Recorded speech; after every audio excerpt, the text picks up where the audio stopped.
Good afternoon, ladies and gentlemen, feds and degenerates, cuckolds of all ages. It's time for Miles Culture Plate. I'm your host, Mild Kevin Miles. It is Wednesday, September 3rd, 2025, and it's been a while since I've seen you folks. And look, my Batman light's not even on. I got out of the habit. Been a while since I've seen you folks. And I'm gonna come right out. I'm gonna go ahead and start the show with it. I'm gonna tell you what's kind of been going on in my neck of the woods and why you haven't seen me in over 2 weeks now. Um, to be honest, this is a challenging show to do. I have a full time job, a full time life. I have family, extended family. I'm planning a very important ceremony in my life. Uh, some very important things coming up in my life, and I've got more hobbies. Excuse me, I was going to say habits, but no, they're hobbies. More hobbies than you can count, probably. Um, and I've just been feeling the time crunch, and I've been really discouraged as a creator, especially on the platform Rumble. I mean, YouTube has been a lost cause. It's always been a backup plan, and shout out to Rumble for being at least there for me when I knew YouTube was a lost cause. I knew Twitch was a lost cause. I'm streaming right now to Locals, Rumble, YouTube, and X is mostly a lost cause as well. Um, it's very hard to build a social media following. You kind of have to catch a viral moment, and I've caught a couple. I've been a little bit lucky.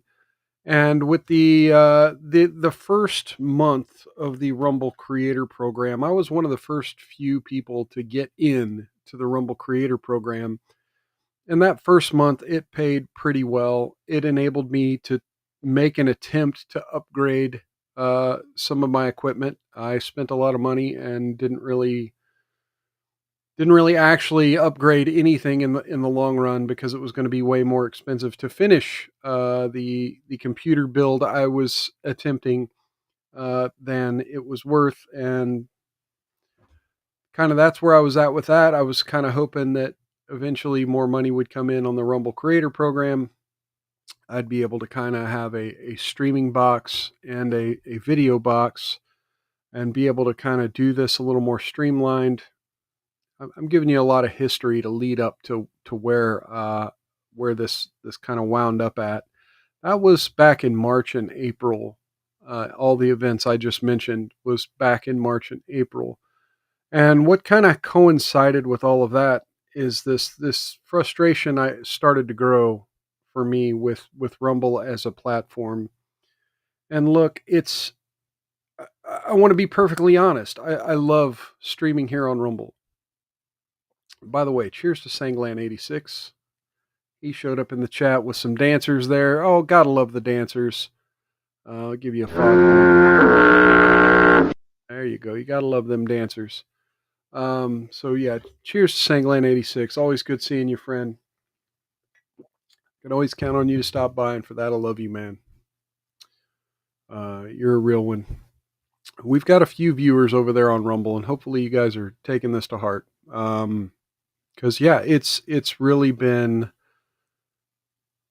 kind of a shit or get off the pot. One of my hobbies, as you could probably tell from my shirt here, one of my hobbies is riding roller coasters, and this adventure that I've been having with Rumble Studio and with the Rumble Creator Program has definitely been a roller coaster ride. Because yeah, that first month was great, and my reaction was, oh my god, if this works out, I can't stream so much that I'm killing myself, but if this works out and I start making money at this can become a steady second revenue source and something that could potentially fund the other hobbies I have and be worth the time I'm putting into it. As April went by, I found myself putting more and more and more time into it. trying to do gaming streams whenever I could, trying to do, you know, think of, hey, still not banned here. Cheers and welcome. You say checked early, but I've got some announcements to make regarding that too. Let me finish giving you the recap of the last few months. So yeah, back in April, I was killing myself trying to stream every bit I could, and I knew that May, June, July, and now August just passed would be kind of harder months to stream. May, I was still trying to stream as much as I could. I was trying to be as creative as I could, with trying to think of content to do for the Rumble exclusive streams, and I was running into some challenges. And I'm not going to lie, those challenges are still there and are still going to continue. I've got some ideas on how to make things better, but we'll get to that in a minute. But eventually, I got kicked out of the Rumble Creator Program, and first I just didn't get paid because I didn't meet that month's requirements. And when I say I didn't meet that month's requirements, we're required to get 200 viewed hours. So that means, like, if 10 people view 100 hours of your, or if 10 people view 10 hours of your content, that's 100 hours.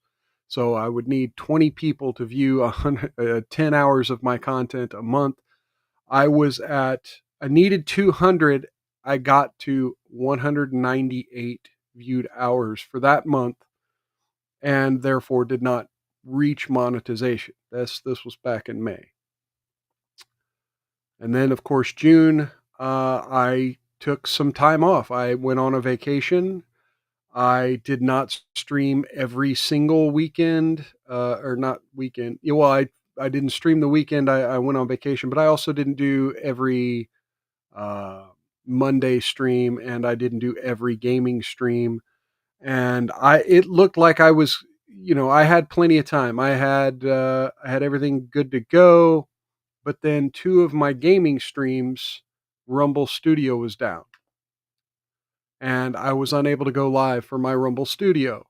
And everything's got to go through Rumble Studio. I still did those streams on Rumble. I still did those two gaming streams on Rumble. They just were not through Rumble Studio. And therefore, I did not stream 30 hours for the month, and I was therefore kicked out of the Rumble Creator Program. And so this was mid-June when I found this out, and I was told that if I reached 30 hours, I could reapply as of July 7th. And I worked hard. I tried my best. I tried to reapply. And July 7th came and went, and because of the timing of the two missed streams, because Rumble Studio was down, I wasn't even able to apply till about July 28th. Now, this is important. I spent the entire month of August with you have applied, we will reply via email if you get accepted. That was on my account. That was a notice on my account for the entire month of August. And as you know, the last couple weeks ago, I went on another little vacation, and I announced that I would not be able to stream that Saturday or that Wednesday. And I did do my gaming stream that Monday, and I'd planned on continuing doing the gaming streams, but I'm not going to lie, that little vacation had me considering whether or not I wanted to come back to Rumble at all. And then I got an email. You've been accepted back into the Rumble Creator Program. It warned me that I still needed to get back to 30 hours, because now that I had taken time off, I'm not at 30 hours, but yet somehow I am back in the Rumble Creator Program, which means it's now shit or get off the pot time for both me and for Rumble. Like, if Rumble goes down, Rumble Studio has another hiccup when I'm trying to go live, we may see some weirdness happening. In fact, right before I went live on this stream, you may have seen on my social media uh, links, and if you tried to click those links, they took you to a different stream that I was unable to go live on. I had to restart the stream. I usually go live 5 minutes early to play my theme song. I was unable to do that and then had to wait until 5:30, which was today's advertised time that I was going live, 5:30 Central, 6:30 Eastern. I waited until 5:30 Central, 6:30 Eastern, thinking maybe it's just maybe Rumble Studios done something where I can't go live until the time I said I was going to go live. So I waited until then, and then when I still couldn't go live, I killed the stream, started over, and here we are. So anyway, that's that. And yes, back to what Still Not Banned Here said, which by the way, Still Not Banned Here, cheers and welcome. Good seeing you in the chat. Cheers, cheers. And let me play you a sound effect. You said you like Mario Kart, but I hate to pigeonhole you into that, but I'll do that one more time. The Mario Kart sound here. It's super loud. Everybody get ready.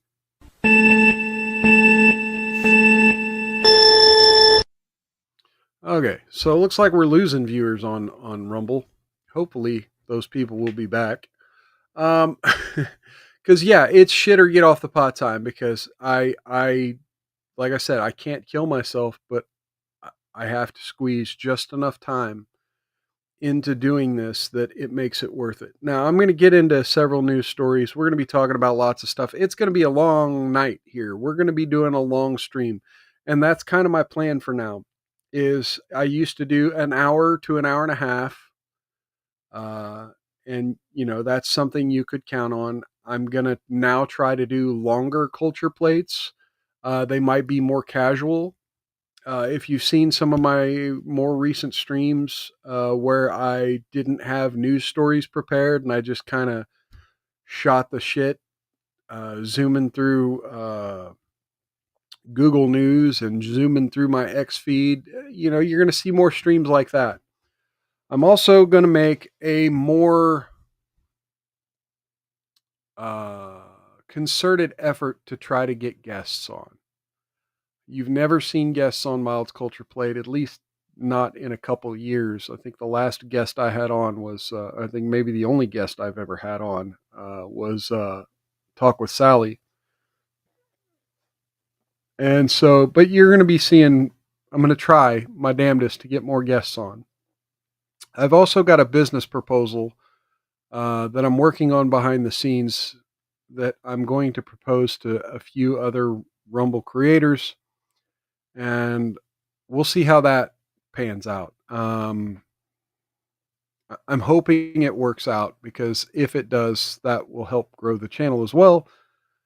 But yeah, it's really just getting the word out, getting more viewers. And so, folks, if you could just take a moment, click that thumbs up. If you want to click that share button, click the repost, whatever.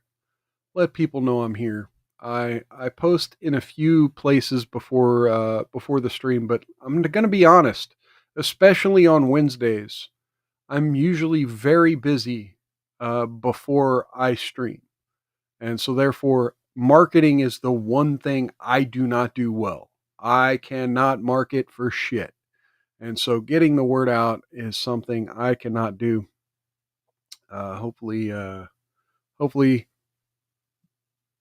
won't have to as much if some of this other stuff that I'm hoping to get the ball moving on plays out in any kind of way. But I'm also willing, I'm willing to help the other creators that I'm going to reach out to, and hopefully that will lend itself to something. Anyway, so for future sort of concern, I will be having to take probably 2 full weeks off in October, and that's probably really going to impact my Rumble Creator Program stuff. I'm going to try to make them maybe half weeks, or maybe start doing some marathon streams. So, hey, the possibility that I might do like a 18 or 20-hour stream next month, you might be able to see that. Um, Now, I can't commit to it just yet, but I will be looking for solutions to this 30-hour a month problem here. But yeah, so one of the other requirements Rumble has recently applied to the Rumble Studio creators is we need to do the ad reads. Well, in order to do the ad reads, we have to have a certain number of people in the audience. And I really, really need to grow the channel. So, going to be working on ways to do that.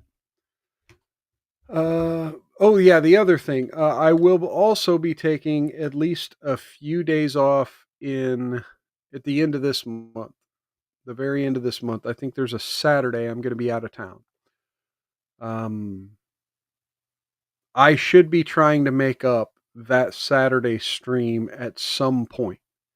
I can't commit to anything perfectly just yet, but that Saturday stream will be made up. In the meantime, like I said, the new format of the show is going to be Wednesdays and Saturdays, uh, probably 5 p.m. Central. Again, I usually spend that 5 o'clock hour researching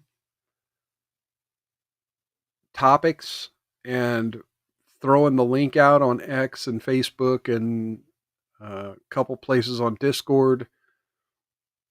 But yeah, I probably will just stop doing all that and just do some of that on stream. Do some of it while I'm talking to you folks, because quite frankly, something's got to give, and yeah, I literally can't just spend my whole life on camera. But you know what? There may be some of that as well. I've been floating the idea of starting a third channel of amusement park content, because that's one of my hobbies, and I may do that too to try to meet the 30 hours. So be on the lookout for that if you're interested in any of that. It'll probably just be a rundown of amusement park news and kind of my take on it, or some of the things I've seen on social media and some of the ways in which people have things wrong. Because you know me, I like to tell people when they're wrong. And we're going to have a lot of that on today's show, by the way. Today's show is going to be interesting. We're going to be talking about Alex's crash out. We're going to be talking about some of the vaccine stuff. We'll be going through some of the news. We'll be reading some news articles on whatever's going on with the National Guard in Chicago. But yeah, this is going to be more casual. So right now it's just me talking to y'all. And look, hey, I want to tell everybody right now, if you're a Rumble creator, or if you're getting going, or you're getting things going, or even if you just want to chat, let me know. I'll have people on. I don't care. As long as you're not a troll. If you're a troll, I might have to ban you. But I'll have people on to chit chat. I've had Cookie, Shut Up I Can Cook, over on YouTube. I've had her on several times. I don't mind. I love having people to talk to. All right. So yeah, before I sound too desperate, just know that I'm going to be working on improving some graphics, getting some more sound effects in here, and I'm going to probably try to find, a lot of other creators have, special clips they play when they go to the bathroom.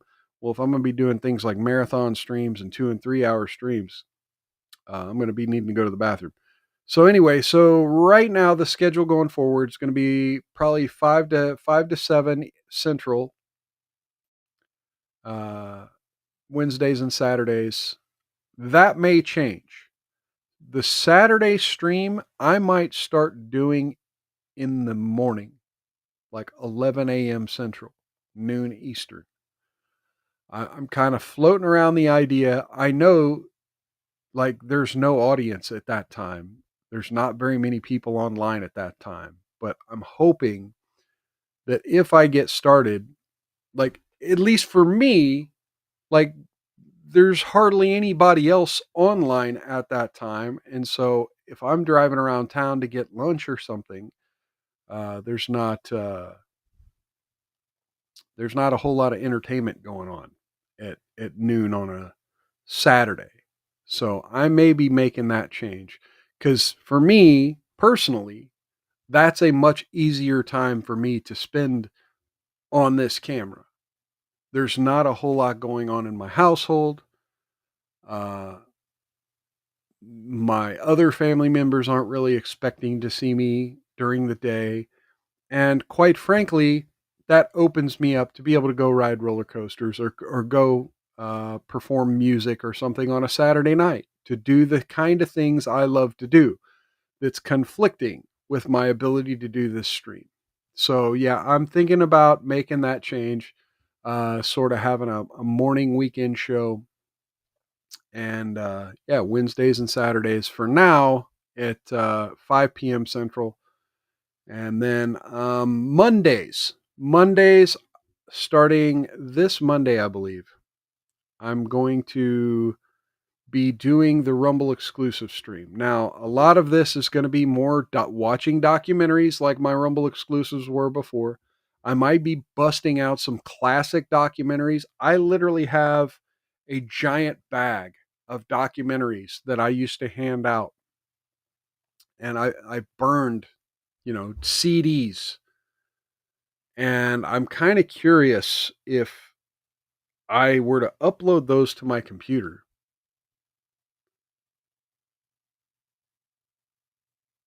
Singlet says off topic. Leave till you're done with the main topic, please. Mild, do you like money coasters? Um, I mean, there really is no main topic at this point. I'm going to be getting into several topics later, but right now the topic is literally just I don't know what the hell's a money coaster.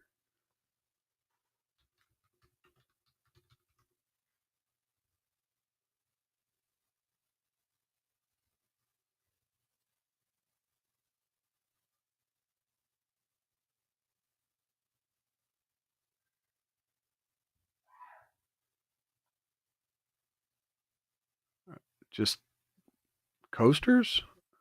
I don't get it. Why are they calling these money coasters?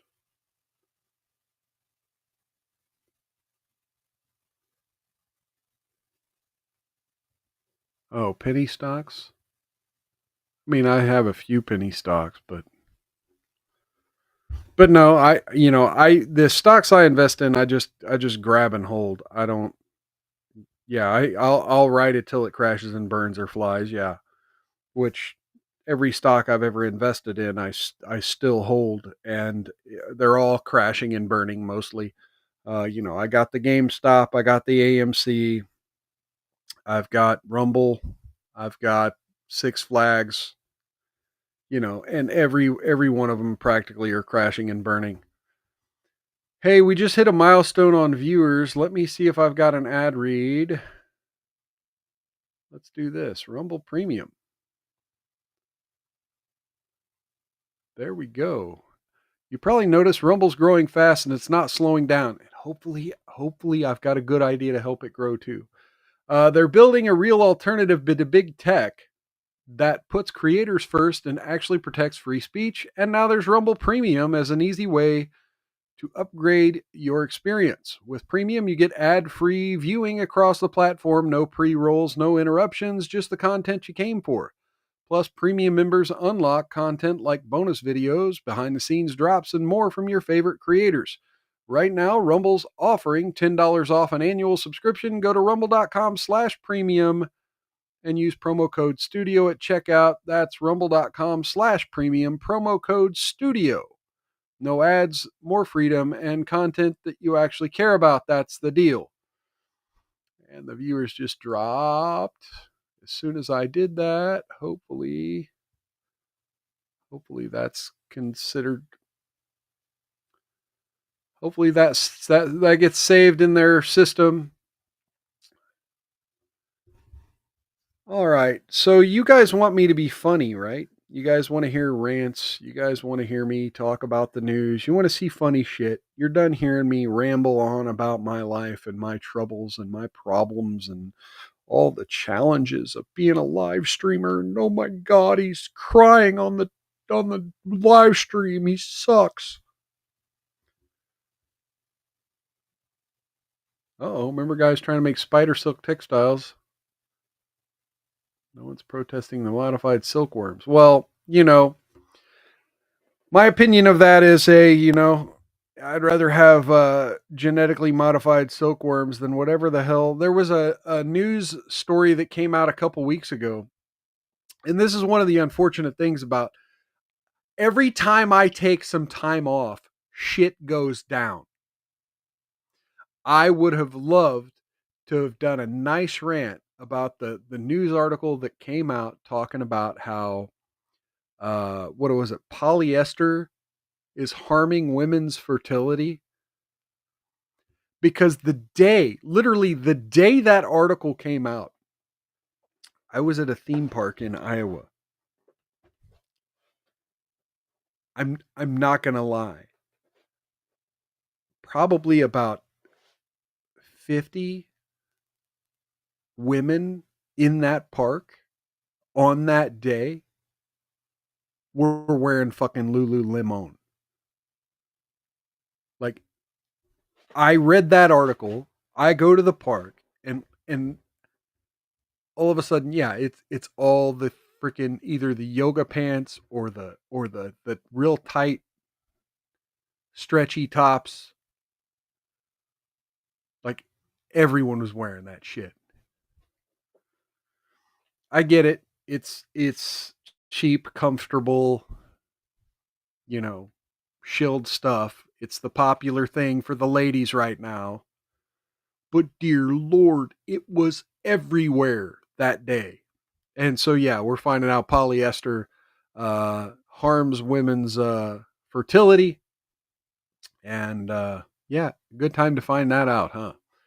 But yeah, so what did I miss? What did I miss? Let me just look, because I actually had hoped that I could find a way to go live. And I had in my bookmarks on X several news stories that first week I was off. Let's see. Oh, we had the FBI raiding John Bolton. Let's see. We had the Malaysian truck driver, or not Malaysian. I'm sorry. We had the immigrant truck driver that killed 3 people trying to do a U-turn. Come to find out, he couldn't read English, couldn't recognize signs. Oh, we had the border wall being painted black. That was interesting. We had radioactive shrimp at Walmart.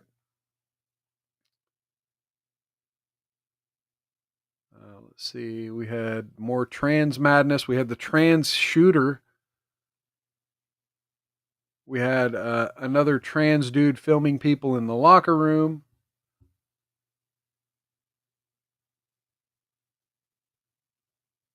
Oh yeah, and then oh my lord. Yeah, so yeah, the transgender thing. Oh, there was also a Loudoun County, Virginia, suspending boys for not wanting to change in the locker room with females. So yeah, we had lots of stuff ready in case I was able to do a stream back then. Yeah, we've had several stuff the last couple weeks. I had an FAFO, fuck around and find out, about a woman crying that she was going to lose her Section 8 and food stamps. And oh, we had the little girl with the knife and the hatchet trying to scare off the immigrant, and now the British cops are going after her. So yeah, all kinds of stuff I missed. Oh yeah, we had Shiloh Hendricks being charged for disorderly conduct and arrested. Yep, yep, yep, yep. Let's see. What else did we have?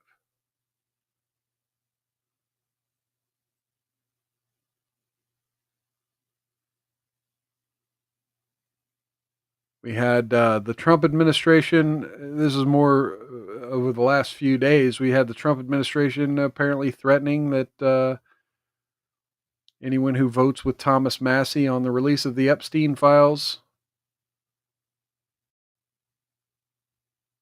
would be excommunicated from MAGA or whatever.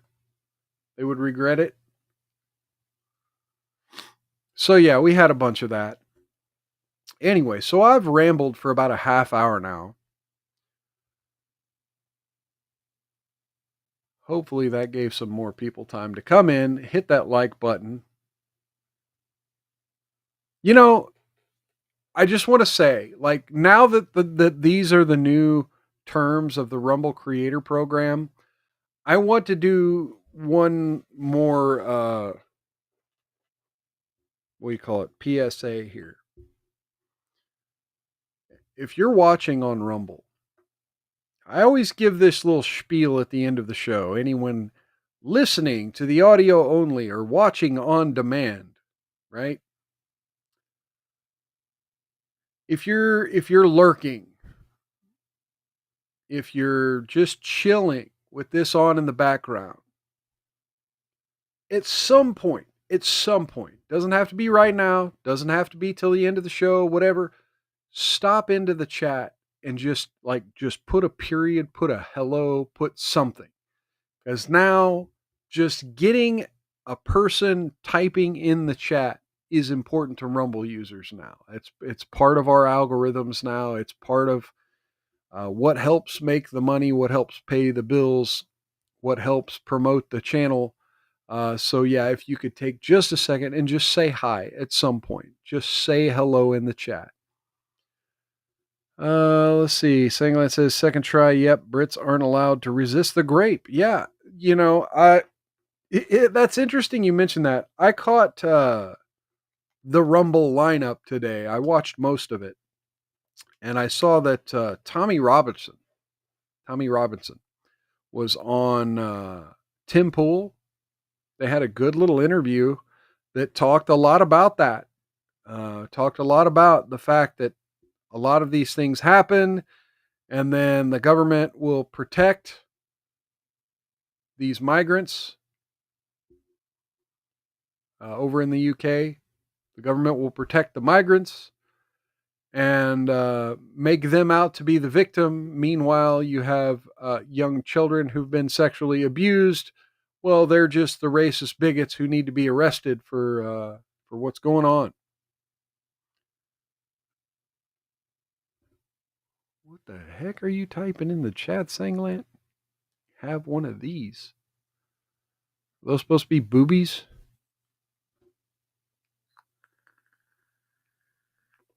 Yes, ladies, you can drop your boobies. The link to my X account's down in the description. Always looking for people to join me on the social media. I don't know. I'm just teasing. Unicode fun. Yeah, I love the Unicode as well. Lots of fun stuff to be had when you bring up the Unicode. All right, so let's get into some news stories. Why don't we? We've got plenty of stuff. We can do some deep dives. Let me first start off by copy this. Like I said, this is going to be a little more touch and go with my organization here. I'm going to be a little less organized, but I'm going to be a lot more direct. And more time on screen, less organized. There we go.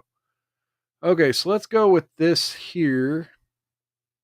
Actor Graham Greene, trailblazing Indigenous actor known for his roles in Dances with Wolves, has passed away at age 73. I think this is from CNN. An Oscar nomination for his portrayal of Kicking Bird in Dances with Wolves. He passed away Monday in Stratford, Ontario, after a long battle with an unspecified illness. Variety first reported the news on Monday night, representative did not immediately respond to the AP for request for comment. Born in June. Okay, so this is going to give his whole history. But yeah, he was in Die Hard with a Vengeance, Twilight, Wind River, Reservation Dogs, Tulsa King, Maverick.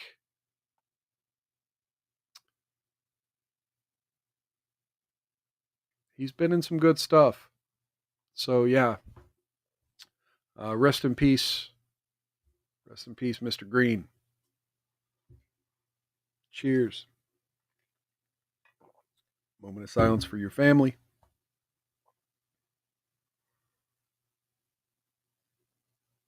All right. Go ahead and bring that down. All right. Let's get into some other news. So yeah, let's talk about this Chicago National Guard stuff. So I've been seeing a lot of the crazy. Uh, I've been waiting to hear more about what's been going on in D.C. Perhaps I need to do some more research into that. But the stories in D.C. seem to have died down to some degree, and now the focus is on Illinois. And there's been this big debate over, well, D.C. is technically a federal territory, so to speak, whereas Chicago is in Illinois, which has a local and state government. And therefore, there's this sort of supremacy clause concern, right? Because this is against the 10th Amendment. This is flat out abusing states' rights if Donald Trump decides to send National Guard troops and immigration agents across the state without permission from the governor and the local officials. So let's get into the nitty-gritty here. Chicago prepares for an influx of National Guard and immigration agents. The city is expecting and advising residents about their rights and organizing protests with fresh urgency. Details about the operation are scant, but Donald Trump has amped up the rhetoric about crime in the nation's third largest city, saying an immigration crackdown and National Guard deployment are planned, despite the objections of local leaders and federal court ruling that a similar deployment in LA was illegal. The preparations seem familiar in the Democrat stronghold that's often found itself in Trump's crosshairs. This is from the AP's Sophia Terrine, by the way. Still, leaders of schools, churches, community groups, particularly in immigrant enclaves and Black and Latino neighborhoods, say there's an increased gravity and coordination preparing for the expected troop deployment and its accompanying deluge of attention. Here's how Chicago is preparing. Protesters say that they're ready, even without knowing what will unfold. Chicago's activist network circulated emergency protest schedules vowing to demonstrate within hours of federal intervention. Organizers from immigrant rights groups, union, clergy, and anti-violence organizations. Hey, what do all these things have in common? Huh? What do all these things have in common? Anybody? Immigrants' rights groups, unions, clergy, and anti-violence organizations. Now, one would say clergy is kind of the odd man out here, but I would say nay. In a place like Chicago, in the big city, the clergy are just as politically captured as these other three groups. And I would say that everything listed here is probably receiving some type of Soros style money. I'm not going to say Soros money, but Soros style money. Anyway, we have a stronger, broader movement preparing to mobilize, said Lawrence Benito, head of Illinois Coalition for Immigrant and Refugee Rights. What a name for an organization. People still have to go about their lives. We're making sure folks are prepared and ready to respond. Immigrant communities have been on high alert since Trump took office for the second time in January and kicked off a nationwide immigrant enforcement operation in Chicago. Activists said they've already offered countless Know Your Rights training sessions and have added hours for a hotline where people can report immigration arrests. Chicago Mayor Johnson recently signed an executive order reiterating sanctuary policies, which bar local police from coordinating with federal immigration agents. Trump signaled this week he's ready to order federal authorities to mobilize and combat crime in Chicago, despite the objections of Johnson and Governor Pritzker. Trump hasn't given a timeline for the Chicago operation, and he muddied the outlook again on Wednesday by suggesting that New Orleans might be the next possible location. Trump administration indicated that will soon expand immigration operations in Chicago, and the Department of Homeland Security requested limited logistical support at the Naval Station Great Lakes outside the city. Oh, look. See, you get halfway through the article and then they give you the shill here. Sign up for our email alerts. No. Go away. AP, you suck. The administration deployed the National Guard to LA over the summer, and as part of his unprecedented law enforcement takeover of DC, where he has direct legal control, his administration plans to appeal the California deployment ruling. Trump has often singled out Chicago and other Democrat-led cities. Recently, his administration started playing up the city's daily crime log, including shootings over Labor Day weekend, as justification for sending in troops. I want to go into Chicago, and I have this incompetent governor, Trump said Wednesday. He and Pritzker have traded barbs for days about the issue. Pritzker, a two-term governor and frequent Trump critic, has been floated as a possible 2028 presidential contender. I can't live in a fantasy land where I pretend Trump is not tearing this country apart for personal greed and power, Pritzker said Wednesday on X. At an event later in the day, he told reporters his office had not received any additional information about the federal government. There's been little outward support for Trump's plans in Chicago, with only a handful of Republicans and conservative leaders saying they'd welcome the intervention. Johnson and Pritzker have repeatedly pointed to the city's drop in crime and asked for more federal funding for prevention programs instead. Because we all know the liberals love the prevention. Like they love prevention with the rest of the crime issues. They love prevention when it comes to pregnancy. They love prevention when it comes to obesity. You know I'm being facetious, right? You know I'm being sarcastic here. These far leftists don't know shit about prevention.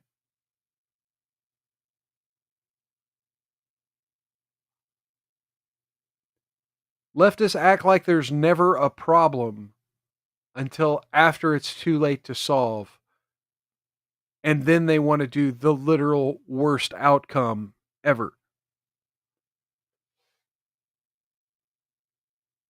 Echoing a trend in other major U.S. cities, Chicago's violent crime has dropped significantly overall, though it remains a persistent issue. Dropped significantly overall. What kind? Who's counting? Who's counting? Oh, look, a damper on Mexican Independence Day celebrations. Chicago's home to a large and thriving Mexican community. Why are we in the United States celebrating another nation's independence? The threat of the troop deployment and immigration crackdown has put a damper on Mexican Independence Day celebrations planned over the next 2 weeks. Hey, I got an idea. Why don't you celebrate in Mexico? Organizers acknowledge the threat of immigration arrests might keep some people at home, but they're boosting security measures and inviting more allies. More allies. It's a similar tactic that activists tried for annual May Day protests when fears about public gatherings were also high. saying, not calling crime crime doesn't lower crime. Yeah. That's how the numbers have went down. And especially when you're talking about immigration, which I'm sure they're not, but that's one of the crimes they're not calling crime. Teresa Frega, who's organizing an event in the city's heavily Mexican Pilsen neighborhood, said the event's hired more security, lawyers, and neighborhood patrols. It's a dark cloud that is hanging over our heads, but we are planning a safe event. Taco, taco, burrito. All right. Sorry, that was a little racist, but I was making a reference to the we call it the South Park episode. Worries are also high in many of the city's black neighborhoods, where organizations have been busy advising residents about what their rights are should they interact with law enforcement. Dozens of black churches plan to take part in a Resistance Sunday this weekend to disseminate information about legal rights during traffic stops and other encounters. Oh my God. So I I am all for let me just let's take a little detour here.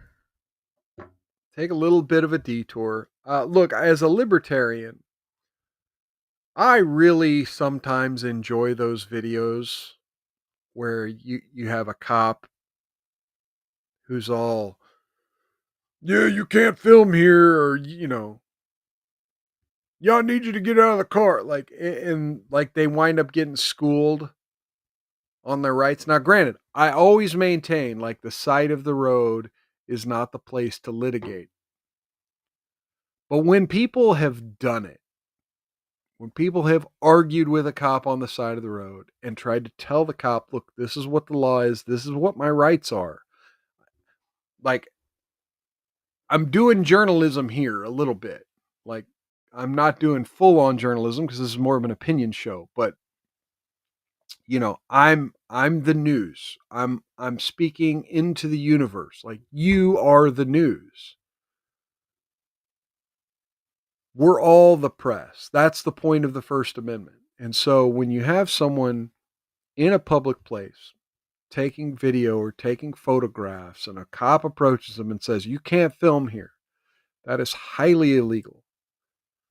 And so, yeah, these people who, want to spout off their rights during a traffic stop or other encounters, like on the one hand, it's like, yeah, these fucking cops are dumb and don't know the laws in which they're enforcing and don't know the limits to their own power. And so, yeah, we do need more education about legal rights, and more people should be concerned about such things. On the other hand, I see enough social media where people have seen the kind of videos I'm talking about, and then they go into these interactions with police officers, and then they're like, "Nah, you can't do it." And then, like, no, this is literally a situation. We smelled alcohol. We can come into your car now. Or we smelled, granted, I don't like the smell test. I don't like the probable cause because we smelled a probable cause. I don't like that. But it is the law. Probable cause is a thing. Oh, look at that. Didn't have my other light on. And so the courts have ruled that you're not within your rights to deny cops access. And so if you roll up your windows and lock your doors and you whip out your cell phone, hey, neurodivergent one, can you hear me, neurodivergent one?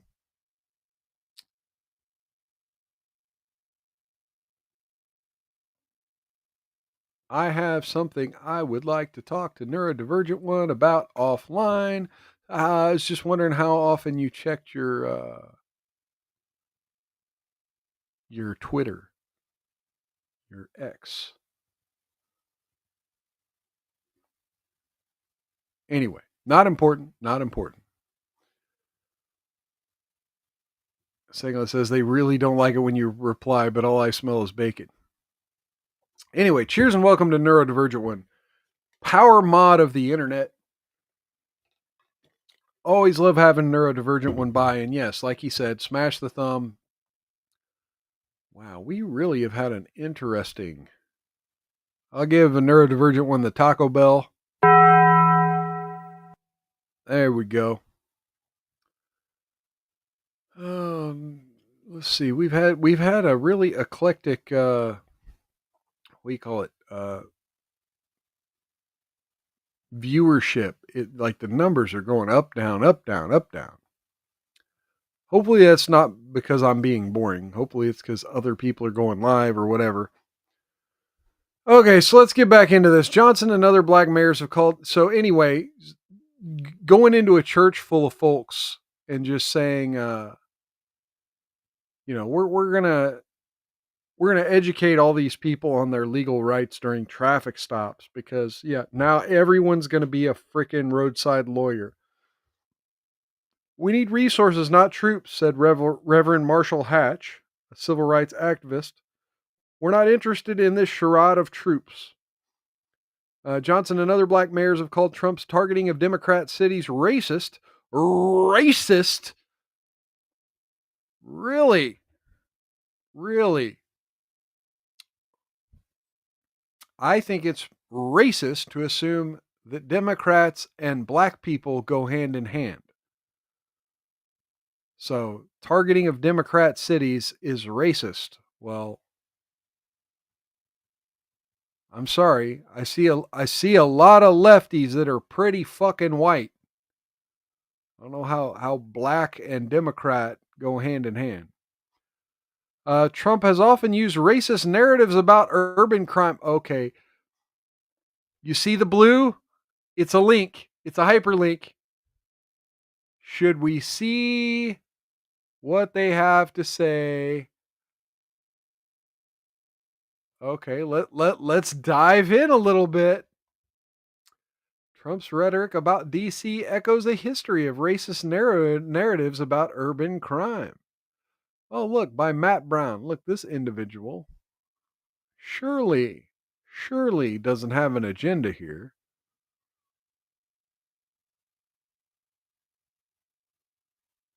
Trump, Trump, Trump.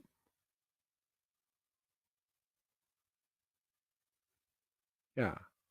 Everything's about Trump or Biden. All right. So let's see what he says here. Even as district officials question the claims. Okay, well, let me.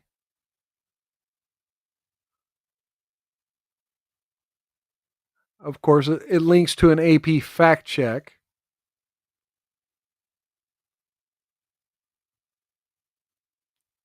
Just want to skim this a little bit here. As far as him trying to get the homeless out of this city, that ain't going to work. It's like a band aid to a gunshot wound. I feel like there's been an increase of racial profiling and stuff, so it's concerning for individuals who worried about how they might be perceived as they go about their day to day lives. Racial profiling. Again, are you trying to say that the homeless are of a certain race? Like, what are you saying here?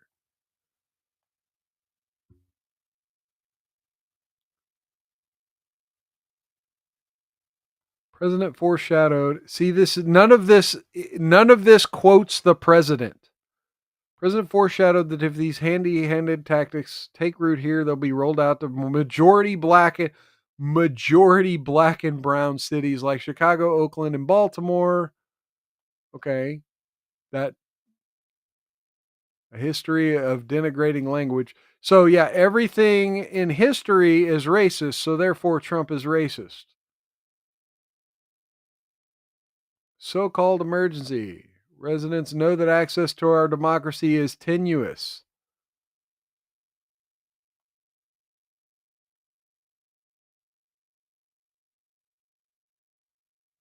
You look at Chicago, how bad it is. You look at Los Angeles, how bad it is. We have other cities that are very bad. New York is a problem. And then you have, of course, Baltimore and Oakland. I have yet to see anything that talks about race at all. None of this is race. Literally none of this is race. Chaos and corruption. Yeah, just literally talking about Chicago, LA, and Oakland means it's Neurodivergent one says the raid was giving me some trouble. Rumble be rumbling. Check my DMs on X a couple times a day normally. Oh, all right, cool. Thank you, sir.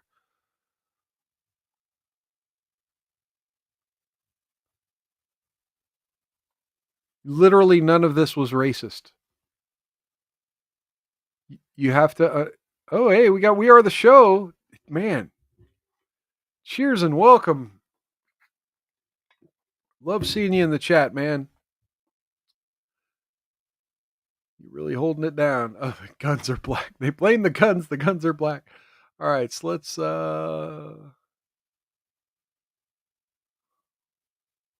yeah, gotta give We Are the Show the smoke detector for that one. Cheers and welcome, friend. Good seeing you. Thank you for stopping by in the chat. All right, now let's go back to that article we were. Worries are also high in the city's black neighborhoods. Okay. Oh, yeah, we already read all that. Okay. The president's threats to send federal troops to Chicago are a clear, blatant attack on the black community and the immigrant community. You know, I'm reminded of the Bart Simpson meme, right? We want to send troops to Chicago to combat crime. This is an attack on black people. And then Bart Simpson, what an odd thing to say. The Chicago's public school system suggested that families create phone trees to quickly share information and organize walk to school groups to provide safety in numbers. We know that the potential of increased federal presence is creating anxiety and fear about safety at school and safety in the broader community. Chicago Public Schools wrote in a letter to parents. Members of the teachers union plan to distribute materials at schools this week with tips on legal rights and creating a buddy system. I love the teachers union instilling fear in the children. Anyway, so there we go. There we have the Chicago madness happening. All right. So before I get into the other main topics of the day,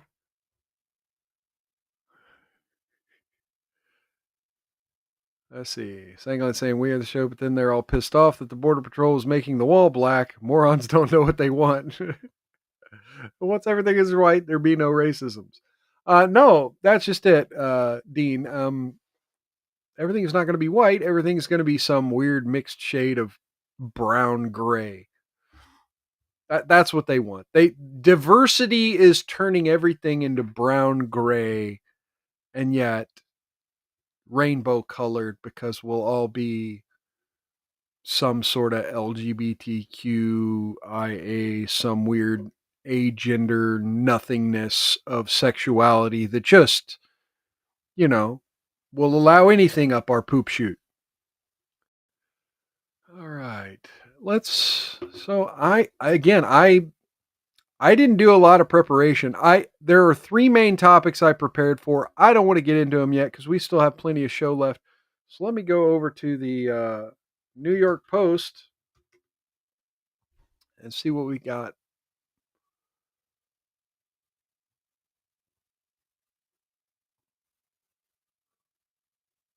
Insurance company flew a drone over her house and refused renewal.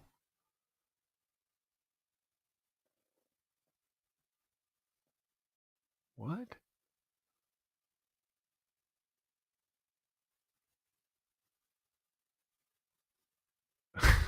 People taking video of people refusing to pick up Dookie? Wow, New York's crazy, man. Okay, so this let's do this. This is in relation to the last story. Hey, we got Still Life over on YouTube. Cheers and welcome, friend. Long time no see.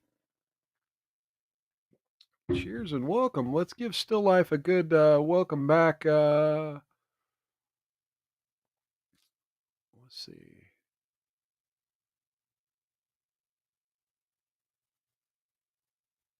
I want to give him a good sound effect here. Let's give him the talking to my guy all wrong. You're talking to my guy all wrong. It's wrong tone. Do it again, I'll stab you in the face with a soldering iron. Yeah. Yeah. Because lots of people like to talk to Still Life all wrong. So yeah, cops wrestle a teen off a city bike as video of takedown has the NYPD taking heat. It only happens in the hood. Again, what an odd thing to say. NYPD is taking heat after the viral video captured 3 cops wrestling a lone teenager off his city bike and onto the sidewalk during an East Village scuffle last week. Unidentified 18-year-old was riding a bike at the intersection of Avenue B and East 14th Street on Thursday when he pedaled into police traffic. A police traffic checkpoint and onto the sidewalk. 2 cops are seen grabbing the teen's arms and a third cop jumps in. Let's see. Oh.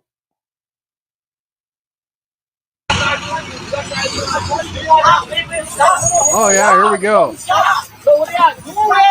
No.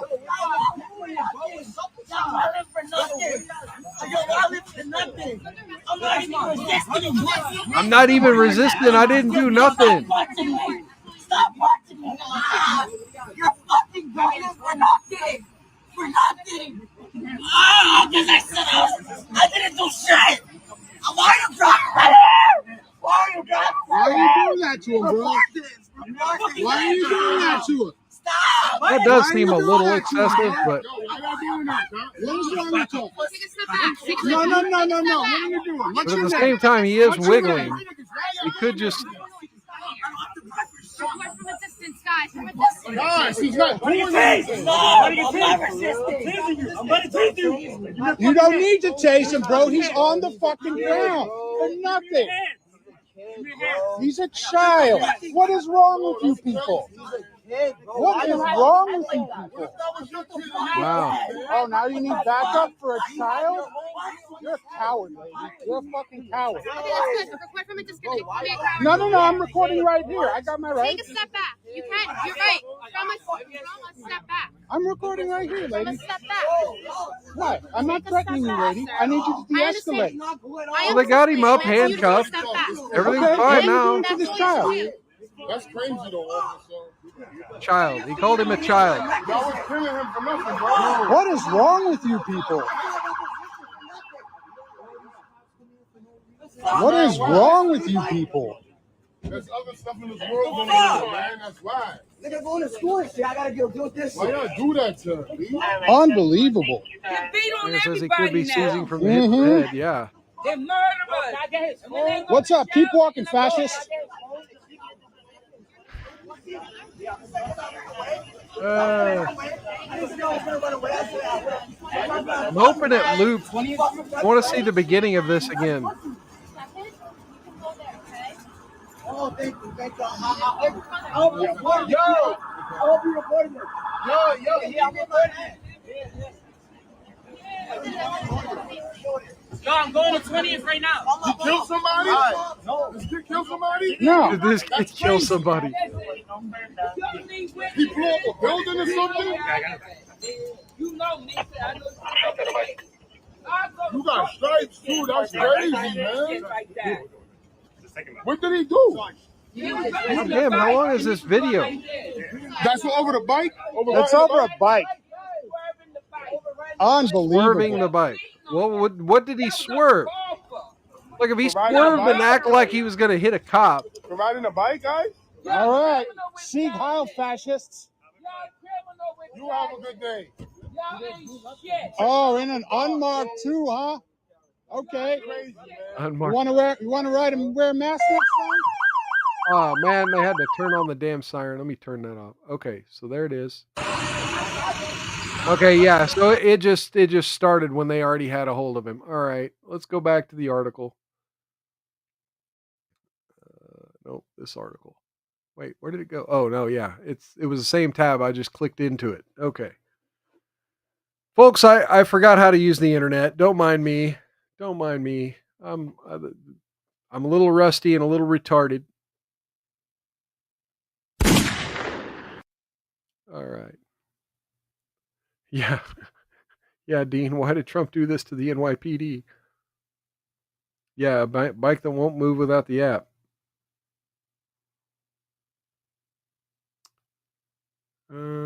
Absolutely BS. Why does it take 6 to 8 payrolls worth of tax dollars to arrest a scrawny little kid? Only happens in the hood, said an Instagram user. I don't see them pulling white men off their bikes after running a red light on Park Avenue. I mean, yeah. Sources told the Post that the teen, whose charges were sealed because of his age, rode the bike through a red light near a traffic safety checkpoint and refused to stop when asked. Another person was riding on the bike's handlebars, sources said, but rather than stop, should be a comma there, the teen maneuvered onto the sidewalk and began swerving before officers moved in. During the confrontation, he resisted by putting his arms behind his back, or refusing to put his arms behind his back. And see, now that's part of my issue with cops right there. You're pinning his body down onto the arm, right? You got him head down, smashing his face into the pavement, and you got his arms kind of pinned under the front of him.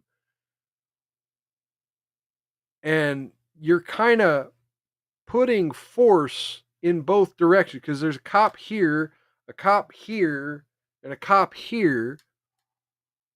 And you're all like pulling on his shoulders and his bicep, saying, quit resisting, put your hands behind your back. Meanwhile, all your weight is pushing him onto his arms.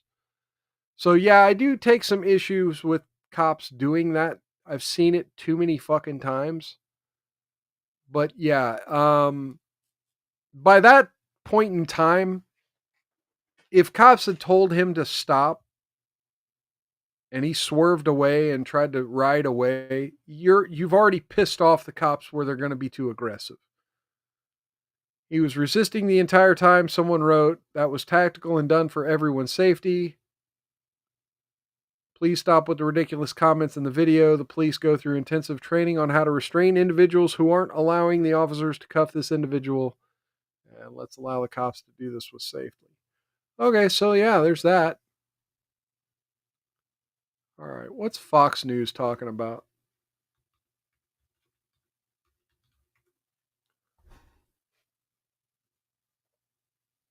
Oh yeah, protesters outside the Minneapolis church shooting because they don't like the vice president.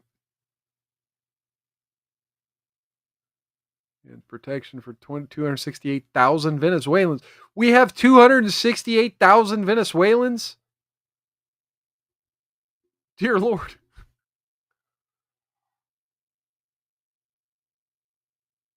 Okay.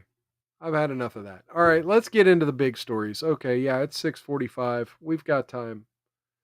Let's get into the big stories. Let me go to my tab here. So the big story of the day, today and yesterday, are the congressional hearings on the Epstein victims. And let's do this. We've got plenty of video here. So first off, we've got the missing minute, allegedly. Allegedly, we have the missing minute from the Epstein cell security footage, the jail cell security footage.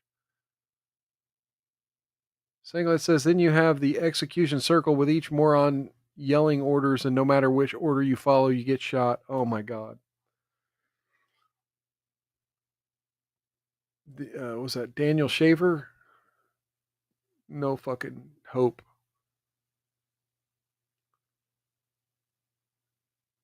All right. We got the missing cell phone minute. Or cell footage minute. And so a lot of people have pointed out that, this is a big nothing burger, right? On the one hand, this is a big nothing burger. On the other hand, over here, you can see the guards moving around. The guards that we were told were asleep that night. Not only was he asleep, like he eventually got charged.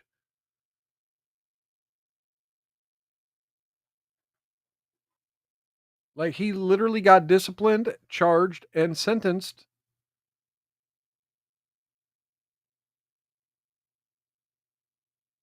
for sleeping. He's not asleep. He's walking around. So yeah, it's a big nothing burger. Definitely, this is the kind of thing about the Epstein stuff is it has gotten to the point, and we'll really expand upon this idea here in a few minutes, but it has gotten to the point where every time we do get any information related to Jeffrey Epstein, it raises 5 more questions and answers 0. So yeah, we allegedly got the missing minute. Now, if you were to ask me, just because it says August 9th, 2019, 23:59:59 at the bottom of this video, like, is this really the missing minute from that evening? Can we trust this timestamp? Can we trust that this video is not an edit? Like, why has our government been so adamant that the camera just did not record that minute because we had to change the VHS tape?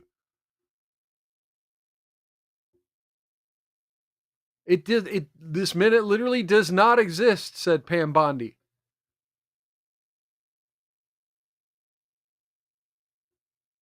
Why?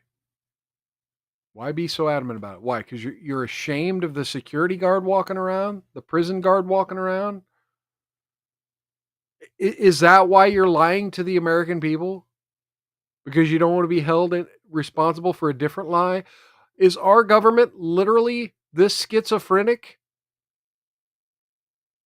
this dark triad, to where we're so far into the pathological lies from our government that they have to lie about important shit to cover up the non-important lies that they've told? Or again, is this footage from a different night? Or is this footage that was recorded August 9th, 2025, and they just kind of changed 2 numbers on there and put it out to satisfy us conspiracy theorists? Because now everything's gotten worse.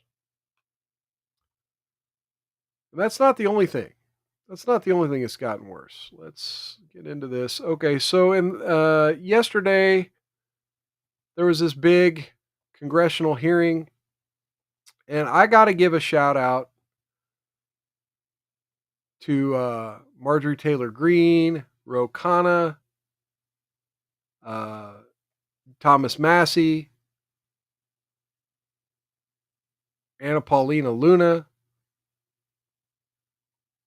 There's one congressperson I will not give much credit to,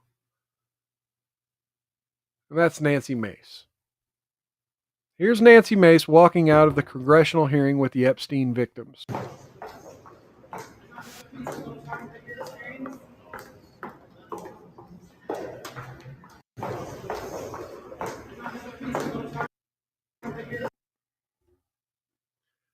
Her face is redder than a dog's dick, and she's like simulating this sad face. I don't like, it's hard to tell on the video whether there are actual physical wetness tears on her face, but clearly not maintaining composure and clearly exiting the hearing while it's still going on. Like, this is an important issue. and you're an important government figure. Like, there's a certain amount of dealing with unpleasant shit that you're expected to do. And we're going to get into some of these other Congress folks where the show says it's about to go full Salem. We hope so. God, I hope so. One way or another. I don't care if it's I don't care how dark it gets or how much sunshine there is. I want to see many of these government corruption sagas reach their crescendos.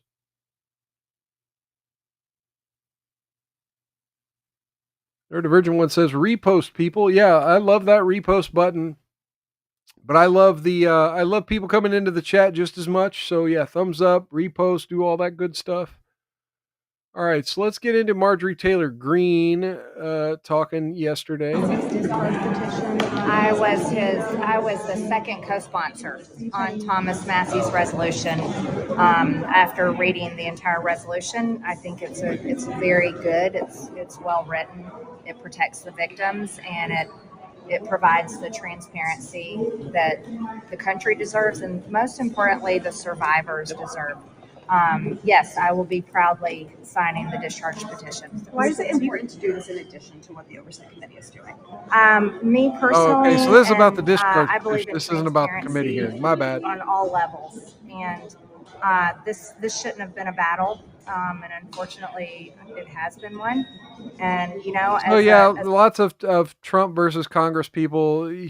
Trump does not want Republicans to sign the discharge petition. As a woman myself, as a mother of 2 daughters, I can't imagine any young girl or any young woman. Okay, so my bad. I brought that clip up all wrong. Let me go ahead and bring that down real quick. I should have brought that up later, but she said the important part that she's signing the petition. And then today there was a press conference. I may have mixed up some of these clips, but today there was a press conference in sort of the fallout of yesterday's hearing.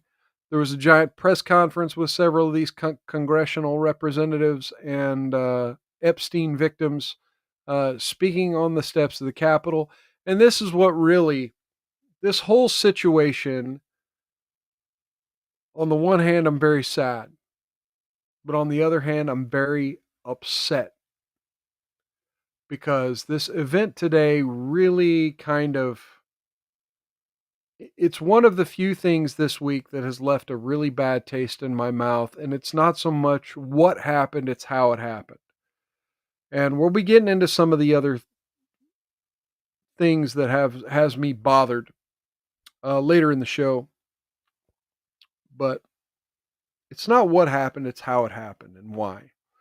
And we'll get into that here. Let's do this. Here's Representative Anna Paulina Luna talking about the press conference. To note that today, when we were actually talking to some of the victims, one of the women stated that at 14, when Epstein started to victimize her, that she has no recollection of some of the stuff that was done to her.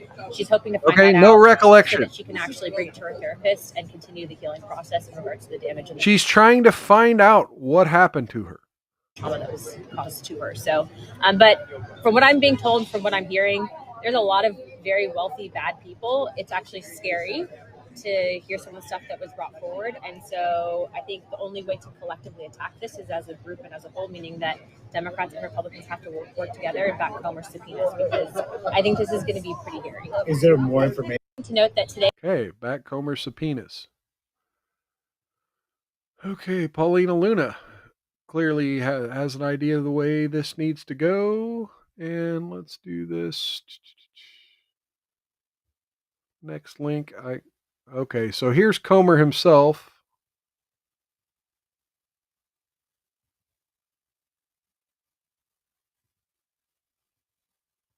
We're not going to leave any stone unturned and do everything we can. I think it's. I think you see both parties. The fact that Mike Johnson sat in there for 2.5 hours listening I mean, we're serious about this, and we want to not only get the American people the information they want. Everybody wants to know who some of the people were that were on the island. They want to know, was the government involved? But I can tell you from listening to the 6 survivors. Was the government that, involved? The government has failed this because they've reported this to the FBI. They've testified. They've given depositions, and a lot of the people that they implicated were never charged for anything. So we're going to do everything we can. Okay, but were they investigated? Make this right for the victims, as well as how? give the American people the transparency. Where's the justice? Where's the justice? You're going to issue subpoenas. What are those subpoenas going to turn out? What do you think you're going to find? Do you think you're going to find evidence? Shout out to Mario Nafal for the next few videos here of today's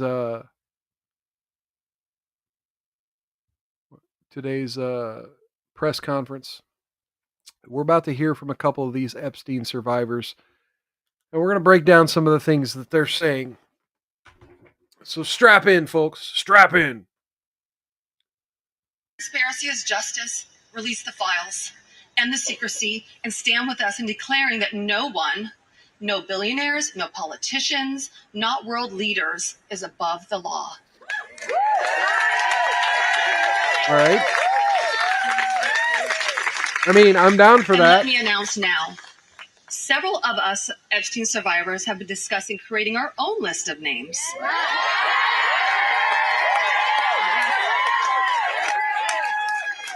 Yeah, I agree with you, Dean. That it's smelling more and more like a psyop, and I'll get into that here in just a second. We know the names. We know the names. Many of us were abused by them. Okay, who are they? Now, together as survivors, we will confidentially compile the names we all know are regularly in the Epstein world, and it will be done by survivors and for survivors. Okay, when? No one else is involved. Stay tuned for more details on that. Stay tuned. Because history is watching, and so are the women who will come after us. Thank you.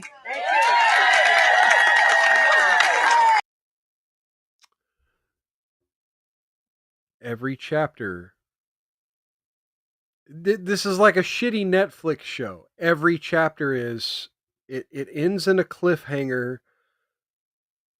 And then you tune into the next episode expecting resolution to the cliffhanger, and it's just another 30 minutes of drama and people talking, and then the last minute is another cliffhanger.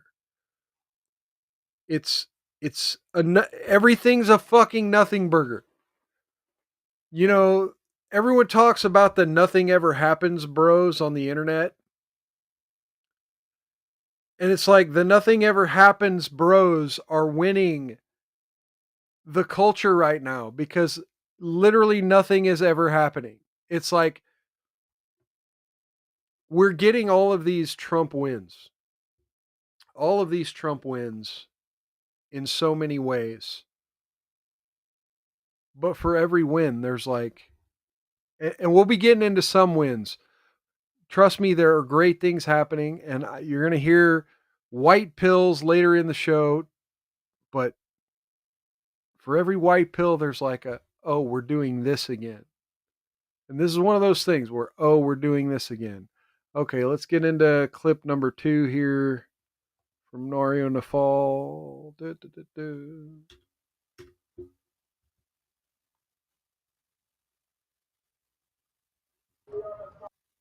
Okay. Make sure the volume's up. All right. You have a choice. Stand with the truth or with the lies that have protected predators for decades. I am no longer weak. I am no longer powerless. And I'm no longer alone. Okay. And with your vote, wait. Why have you been alone? Like you've literally had what, 4 or 5 years? No, let's see. No, 6 years. 2019, Epstein was sentenced. and imprisoned. Where the show says, stunning, brave, fierce. Where's she been, though? Yeah, the same with this chick. Saying this is not Netflix. This is the unlabeled VHS tapes in the tiny locally owned movie rental place. I mean, where's the unlabeled VHS tapes that came from Epstein's house? Anyways, let's let this chick continue. Again, I want to know, why were you alone? Like, you literally weren't alone for the last 6 years. We've been wondering where you're at. We want to hear your story. We want to hear who. But again, you're not speaking. Now, you could say, I hear so many people, well, the victims are afraid to come forward because their perpetrators are powerful, powerful people. And look, I'm not going to say Alan Dershowitz was guilty or innocent. He won his defamation suit. Virginia Gouffre had to kind of redact what she said about him. That doesn't mean he wasn't involved in some way, shape, or form with the Epstein stuff. But again, I don't know. I wasn't there. Our government wasn't there. So therefore, innocent until proven guilty. We can't assume that Alan Dershowitz was on Epstein Island doing anything untoward toward these women. You have to have evidence to make that kind of claim. And unfortunately, I think Virginia Gouffre realized her evidence wasn't enough and had to retract her statements about Alan Dershowitz. So now you have all these women with all these names of powerful people and all these horrific memories of something being done to them by somebody, including Jeffrey Epstein and other powerful people, allegedly. And so I kind of understand not wanting to just come right out with the names, but you know what? At some point, you have to just come right out with the names. Or you have to shut the fuck up and go away and let this story die. And unfortunately, as much as I hate that,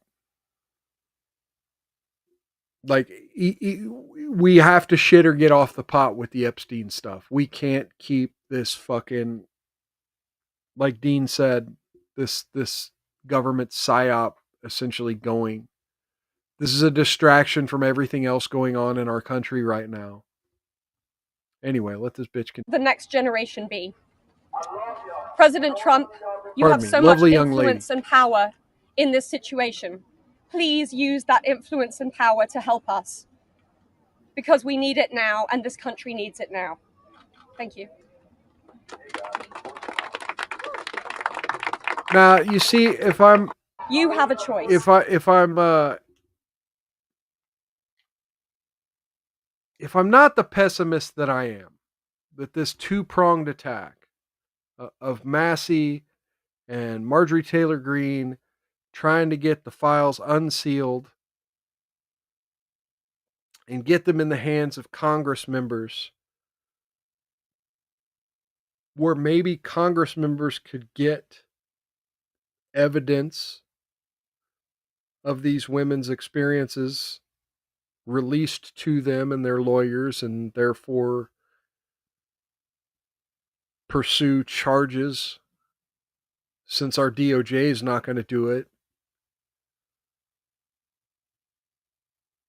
That could be an avenue that they're working on. But working against the FBI and DOJ, who seem adamant to cover this thing up, I don't know if that's going to work.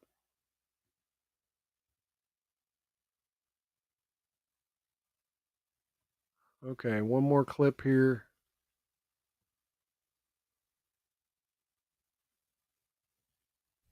Still in possession right now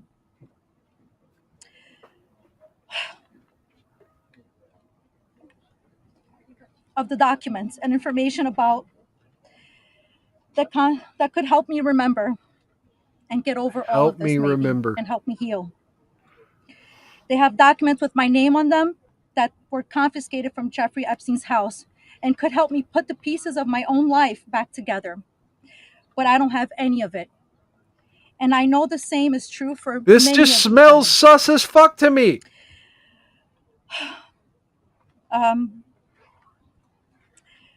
We are here to support this bill today, not only for transparency, but for the American people.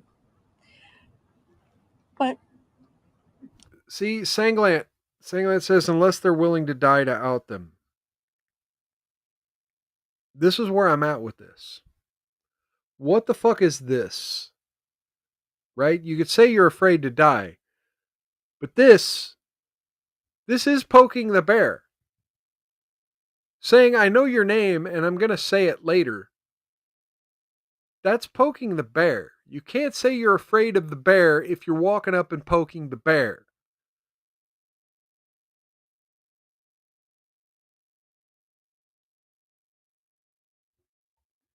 Let's see. Dean says they tried to get the Southern District of New York files unsealed, but got denied by a judge. If Maxwell is to be believed, it's over 1 million documents. And yeah, nobody's got time to go through 1 million documents. And yes, and I let me try to predict what the rest of your comment is, and I'm sure it's been compromised.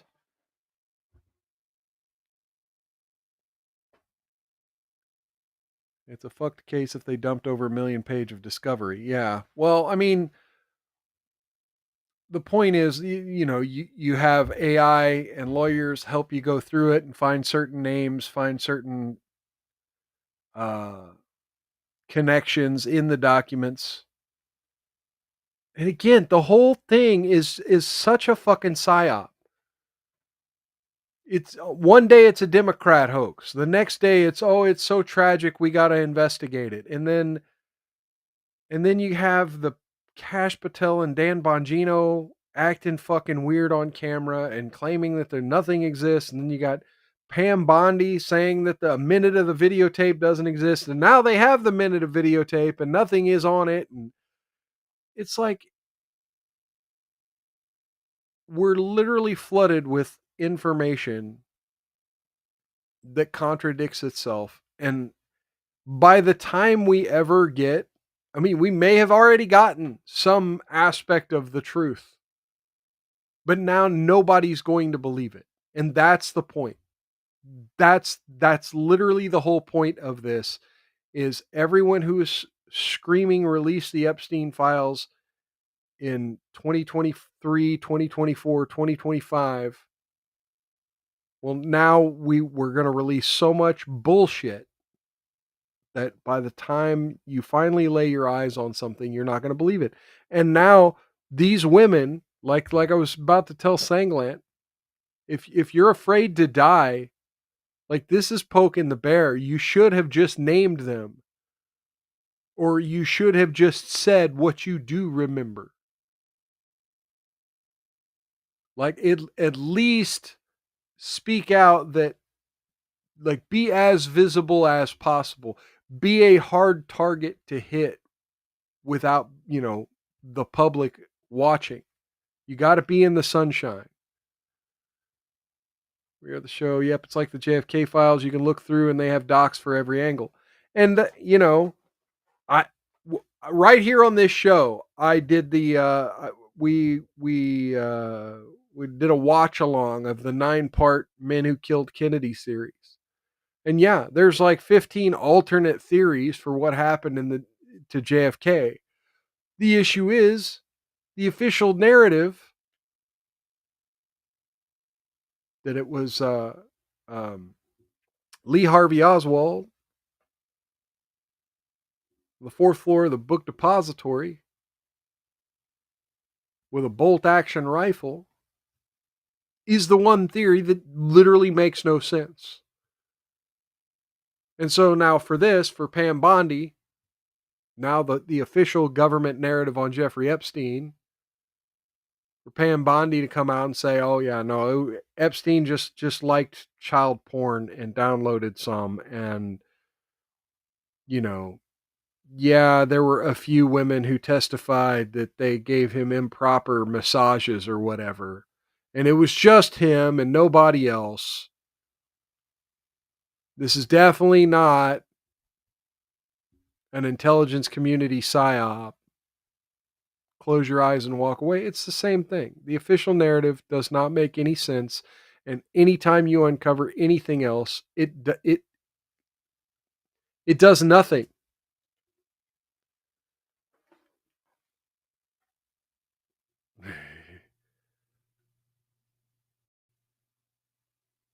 Slinger says, and how the hell do you download VHS tapes? Dean says, government did it every angle, but government did it. Government did it. I mean, to some degree. But I don't believe these women now. I don't believe these women. The thing I've been calling for the past 3 months, like, well, okay, well, if the women come out and just say what they've experienced and who they experienced it with,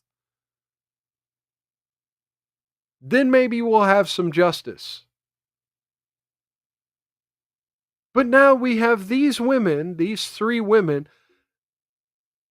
that literally, I'm too afraid to talk. And when they do talk, it's, I don't fully remember. And hopefully the government can provide me with some way to remember what happened to me. Come on.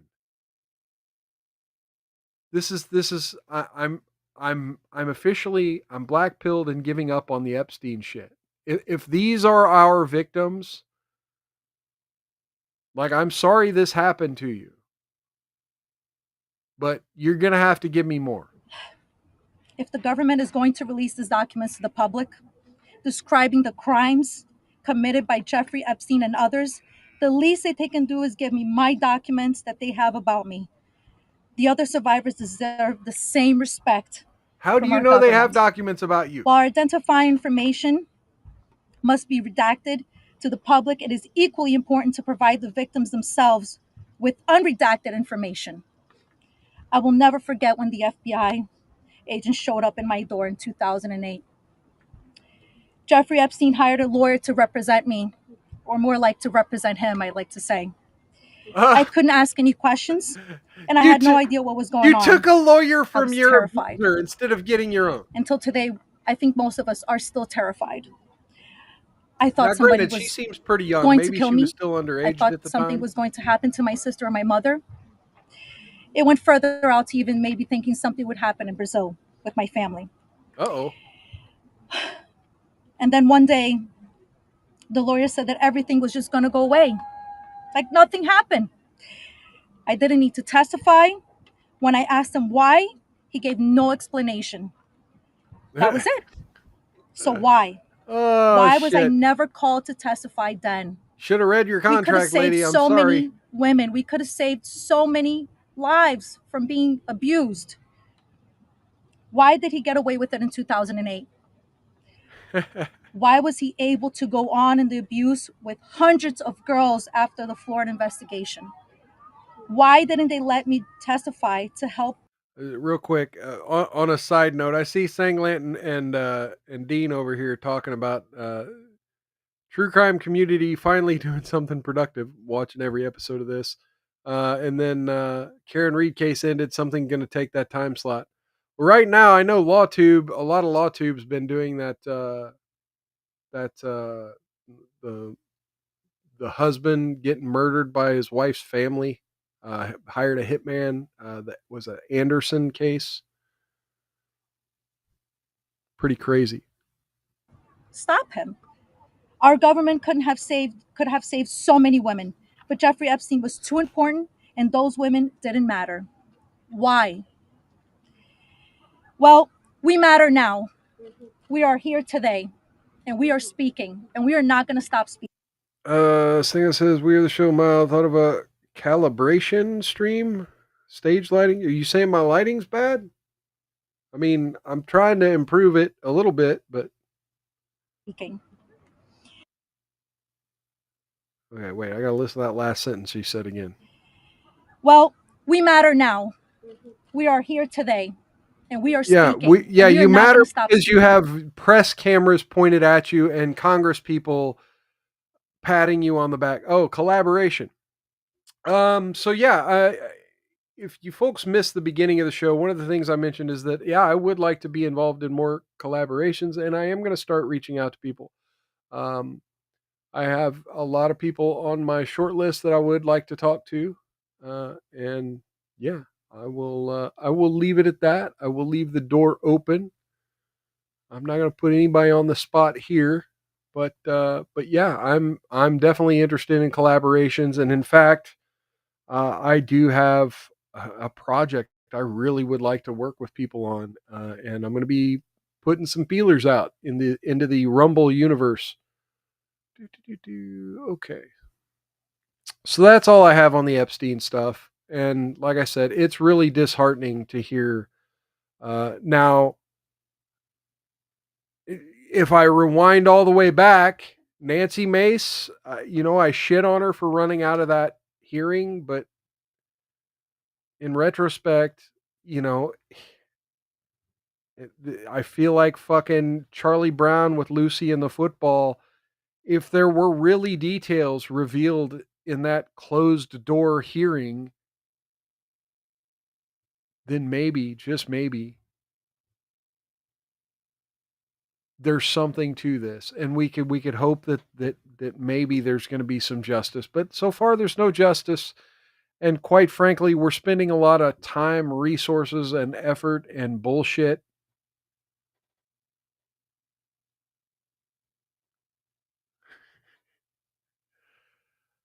It feels like at this point any justice that could come is not going to be worth the squeeze. All right, so let's get into some white pill stuff.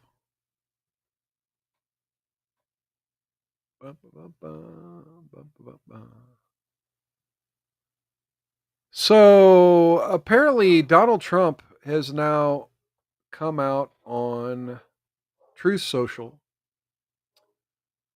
to talk a little bit about the successes, the successes of Operation Warp Speed and the vaccine program.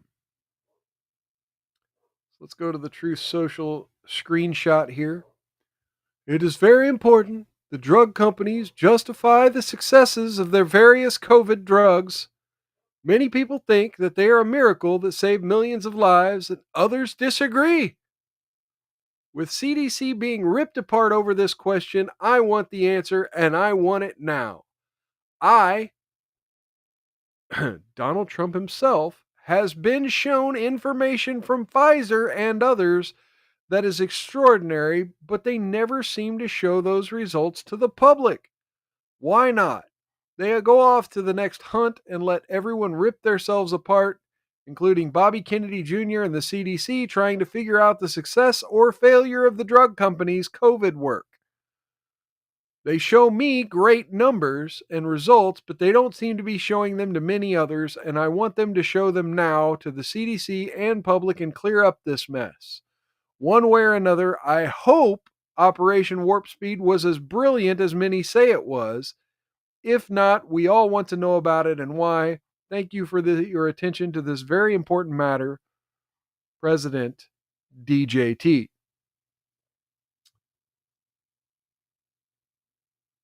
So, we've got Donald Trump wanting answers about vaccines. And of course, we've had Bobby Kennedy trying to work on getting more information about the research that's been done on various vaccines, various investigations happening at the CDC and HHS level. But Florida's not going to wait. Florida's not going to wait, folks, because Florida. Let's hear from the Florida Attorney General here. But what I'm most excited about is an announcement that we're making now, which is that the Florida Department of Health, in partnership with the governor, quit hitting the podium. To be working. It's too loud. Quit hitting the podium. All vaccine mandates in Florida law. Sorry, I talked over his announcement. Department of Health, in partnership with the governor, is going to be working to end all vaccine mandates in Florida law. No vaccine mandates in Florida. All of them. All of them. Every last one of them. Yeah.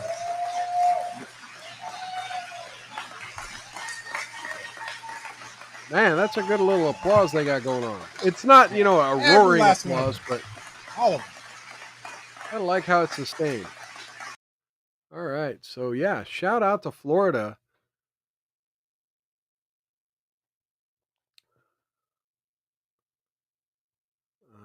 Attorney General,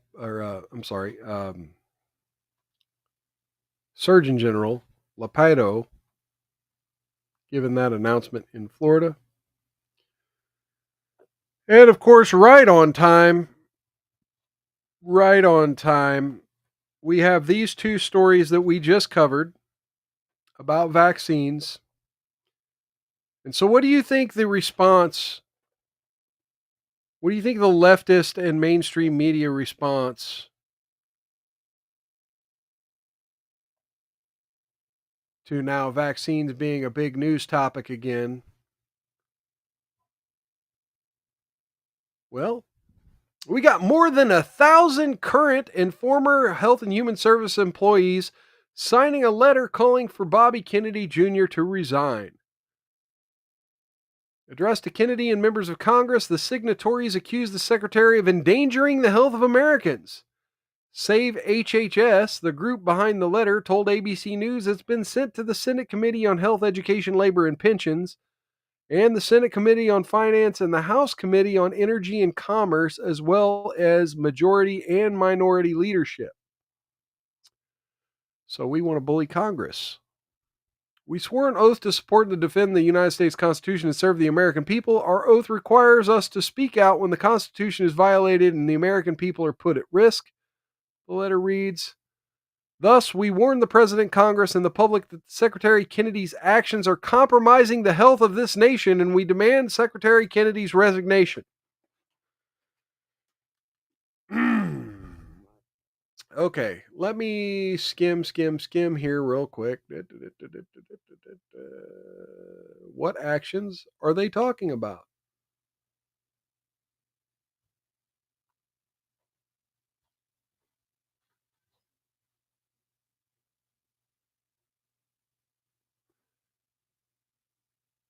Oh, stop spreading inaccurate health information? What inaccurate health information? Oh, staffer said the deadly shooting that occurred at the Atlanta CDC headquarters was not random and was driven by politicized rhetoric. Okay. Okay, but that's a security, not a health situation. So this is propaganda. This is literally propaganda. They're literally not saying anything that Kennedy has done that has made Americans less safe health-wise. They just called it misinformation. Ousting of CDC director, resignations. Yeah, none of this has anything to do with health. Oh, he removed politicized people from the advisory panel. Okay. Replace them with hand-selected members. Okay. Where's the data? What's the data? Oh, look, and they don't like Dr. Malone and Dr. Levi.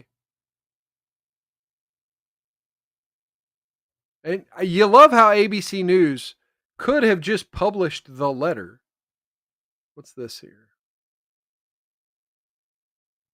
They linked to it. Let's look at the, okay.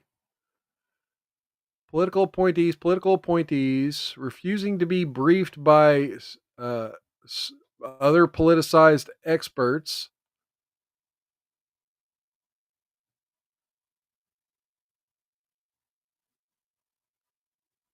Okay, so here we go. Disregarding the president's executive order restoring gold standard science in America, which has called for transparent science subjected to unbiased peer review, collaborative and interdisciplinary and free from conflict of interest. Okay, where did this happen? Like, this is the one I'm interested in. Rescinding the FDA's emergency use for COVID-19 without providing the data or methods used to reach such decisions. He did provide data. disparaging the American Academy of Pediatrics for recommending the COVID-19 vaccine. Oh my God, you people. You people. We are the show. Your right to lose your job in Wiener, it's sacred, damn it.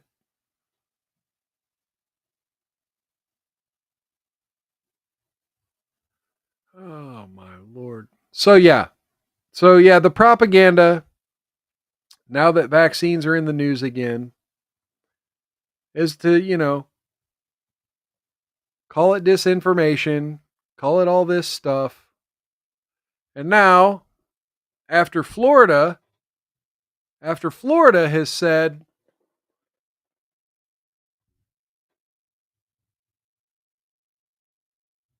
that they're going to do away with vaccine mandates, well, now Washington, Oregon, and California governors form an alliance to establish their own recommendations for who should receive vaccines, because they believe the Trump administration is putting Americans' health at risk by politicizing the CDC. Dismantling of public health, and dismissal of experienced and respected health leaders and advisors, along with the lack of using science, data, and evidence to improve our nation's health, are placing lives at risk, said California State Health Officer Erica Pan in the news release. Washington State Health Secretary Dennis Warsham said public health is about preventing illness, spread of disease, and preventing early avoidable deaths. Vaccines are among the most important tools in modern medicine. They have indisputably saved millions of lives, said Oregon Health Director Sejal Hathi. When guidance about their use becomes inconsistent or politicized, it undermines public trust precisely at the moment we need it most, said the person that's politicizing it in this literal fucking press release. I'm all for the data, but show the data. Don't just point and say, misinformation. Show why it's misinformation. Show the peer-reviewed studies from independent sources, not from Pfizer, not from Big Pharma. Show the independent studies. Oh, but wait. They kind of hard to do that sometimes, huh? Because you've created an institution where the colleges, where they train the doctors and do the studies, are kind of reliant upon this medical behemoth we've created. Dean, what are you? Some kind of science denier? Yeah. I think a lot of people talking about inaccuracy and information and data need to bring some of their own. But they don't. They never do. All right. Let's get into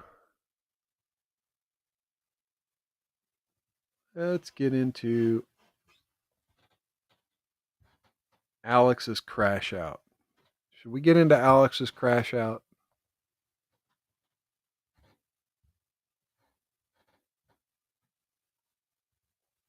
That wasn't it. It was this one. I'm going to play a short clip followed by the bigger clip here of Alex's crash out. Nope, wait, nope. I only had the bigger clip. Shit. Okay, so the other day, there was a live stream. And anyway, so I guess I'm going to go ahead and reveal the gig. I'm actually, when I say Alex's crash out, there were two events this past week. You had this next one here. Alex Stein was on Timcast IRL. Tim Pool was not there. Alex Stein was the guest host. And therefore was driving the conversation. And it was interesting because the conversation kept drifting back to the same topic. And we'll check out some clips here.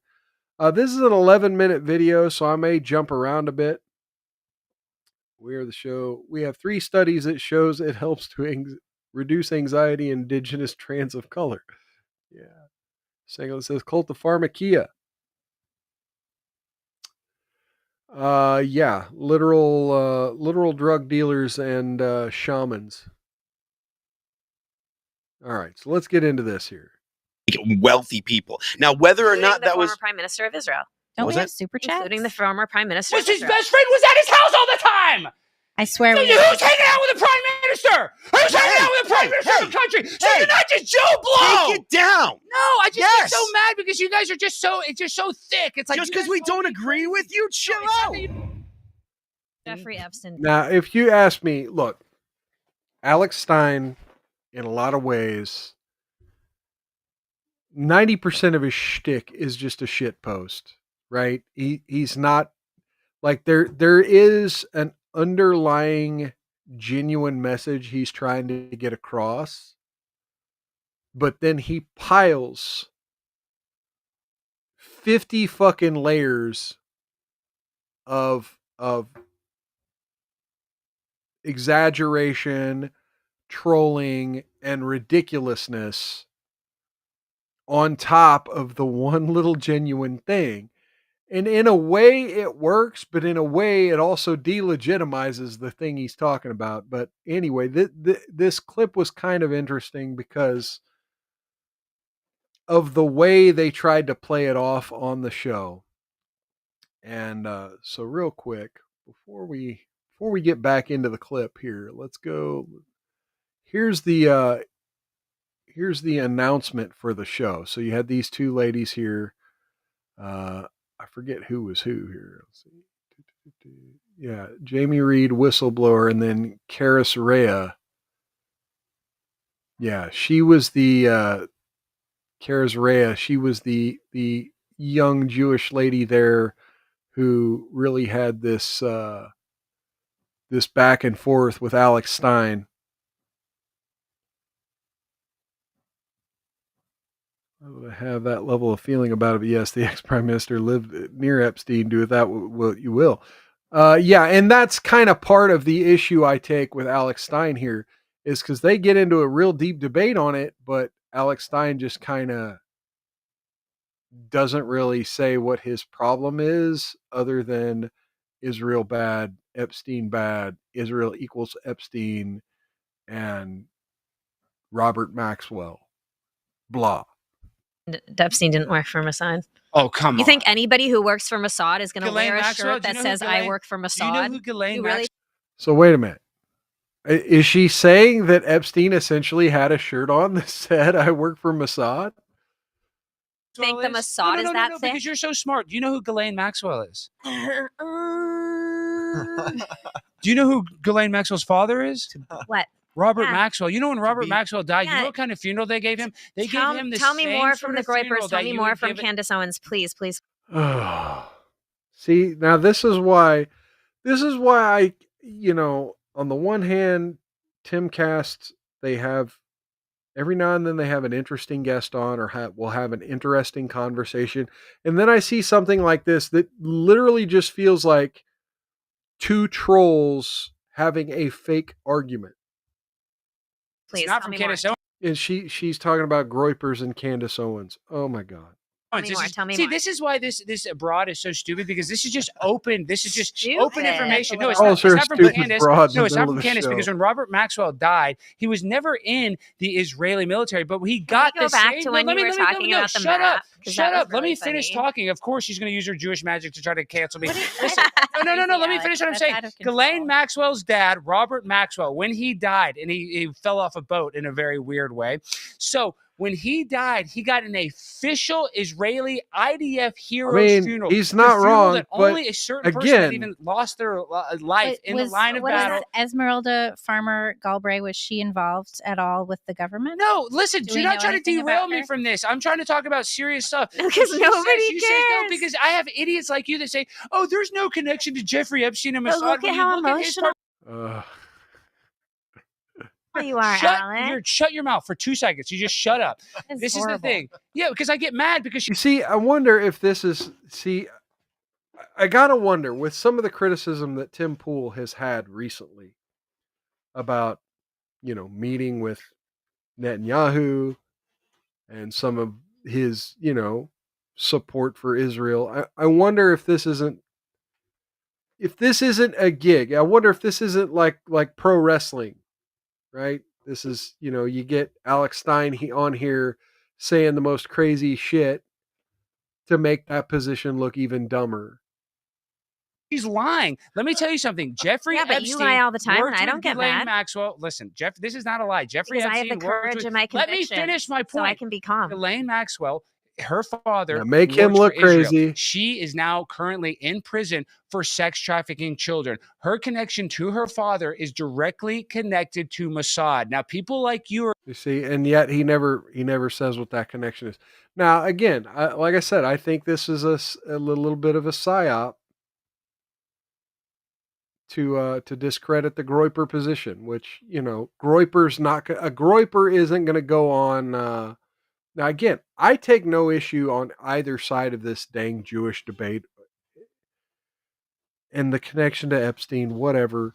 But there are people that could smoke this conversation on both sides, and we should be seeing those kind of debates, not whatever the fuck this is. Way you do. That's fine. Generally, disagreement around this table is something that we take in stride. This is a very normal thing for people to disagree. And yeah, okay, when it we comes do to- not when it need comes to go to ahead and start Israel or the screaming at each other Mossad, like that. it gets certain sensationalize people things. emotional.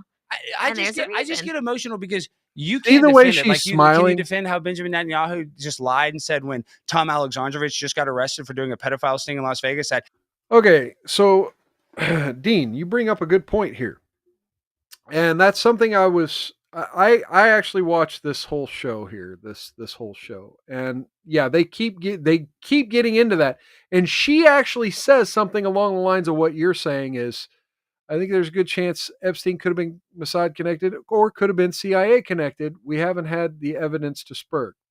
Let me just say something. Have you ever heard the term Five Eyes?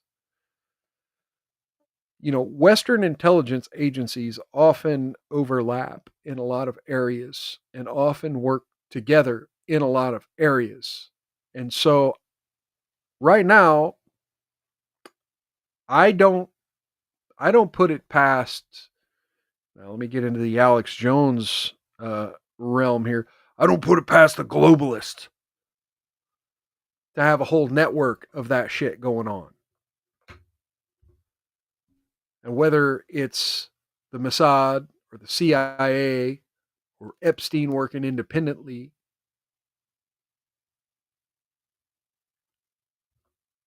just, even if Jeffrey Epstein was working independently, that doesn't mean he wasn't also therefore a third hand useful, we call it like contractor, so to speak, to get, we call it, blackmail stuff on powerful people.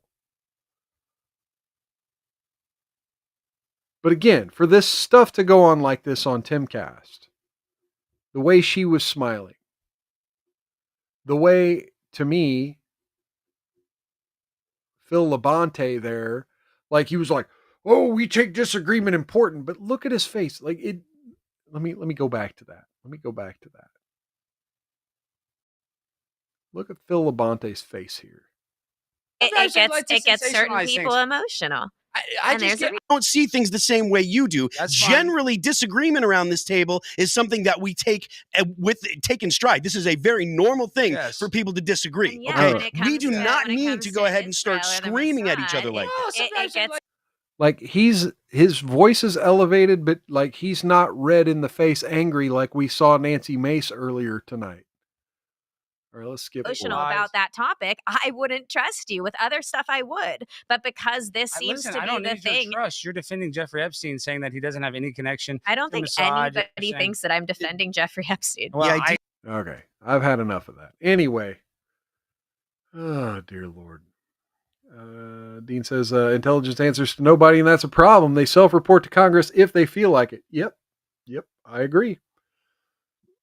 I've always been one to say sunshine's the best disinfectant, and all the times that government tells us, well, for security reasons, we need to keep our secrets. Look, if there's an ongoing, we call it forward position military operation going on where, there are literal lives at stake, that's one thing. But I also think that 90% of the things our government keeps secret, quote unquote, for national security is a bunch of bullshit. And yeah, I think all of our intelligence agencies really need a total reworking. All right. So speaking of a guy's name Alex crashing out, we had someone I view as a patriot and have for a while now, Alex Jones, get into a little disagreement this week.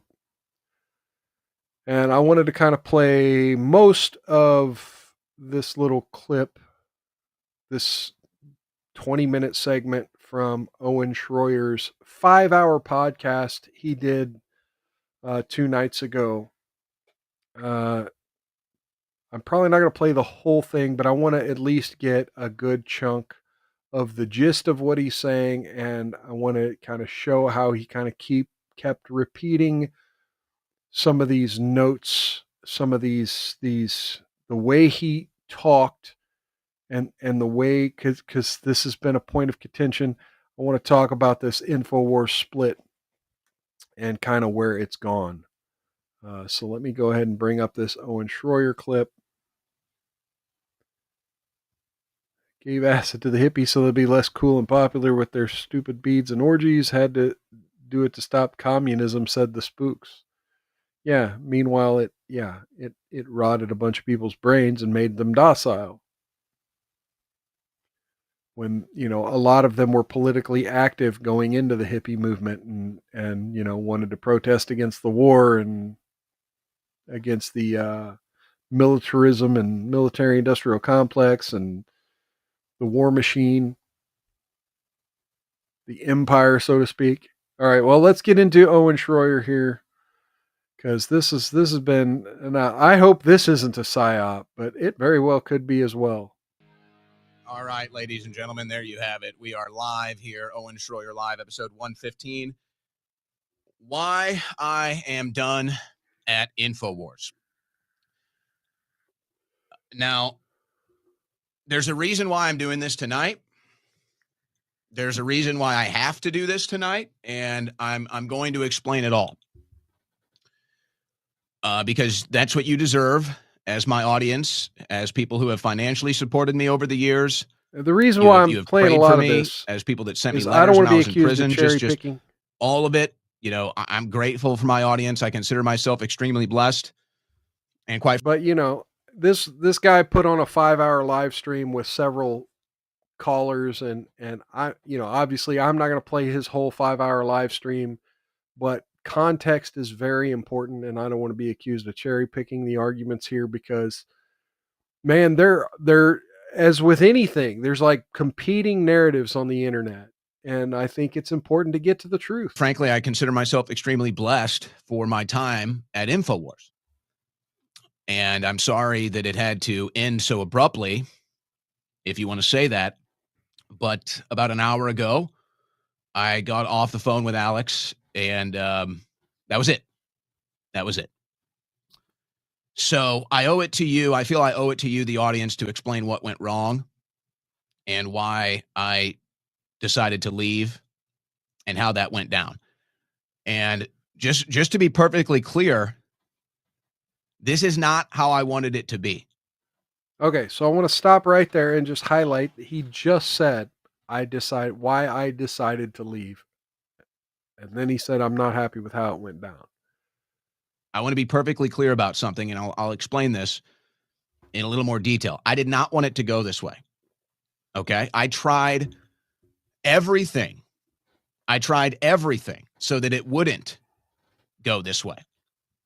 But I am left with no choice but to come on here tonight and make the announcement. Just so you understand, and then I'll kind of give a little bit more detail. You may have noticed I've been taking a lot more time off. Specifically, you may have noticed how on Thursday, I walked off the show mid-show. It was about an hour into the show. And just so you understand what happened, and if you watched the InfoWars War Room, you've seen this before, so it's not like it's anything new, but Alex was disrupting the show, and he wanted me to cover something, and he wanted me to get a guest on. I'm in the middle of the show while it's going on, as you see so many times. And it just didn't go well. I kind of just reached my point of no return, and so I just walked off the studio. I'm gonna pin your comment there for a minute. Now I will say it was a little Dean.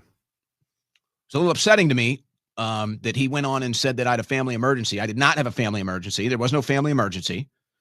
I didn't appreciate people reaching out to me thinking that something bad had happened, including my own parents. So there was no family emergency. I walked off the show. Okay, so let me pause that right there for a minute.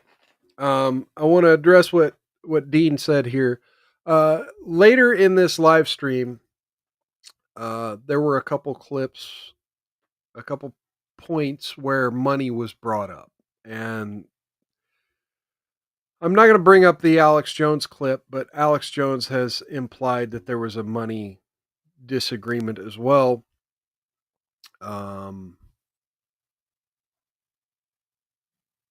Sort of at the end of the live stream, a caller calls in. They're talking about all kinds of stuff, and Owen just kind of says something along the lines of, yeah, I hadn't gotten a raise since 2018. He's like, I was loyal to Alex, I was loyal to InfoWars, and I hadn't gotten a raise since 2018.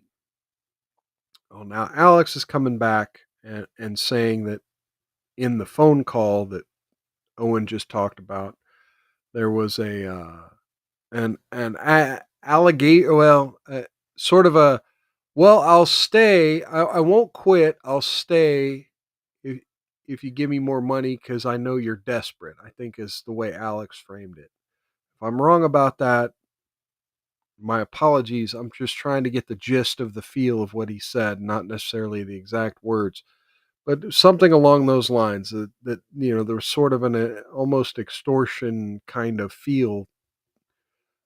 Like I'll stay if you give me more money, kind of comment that was made at one point, and I want to address that.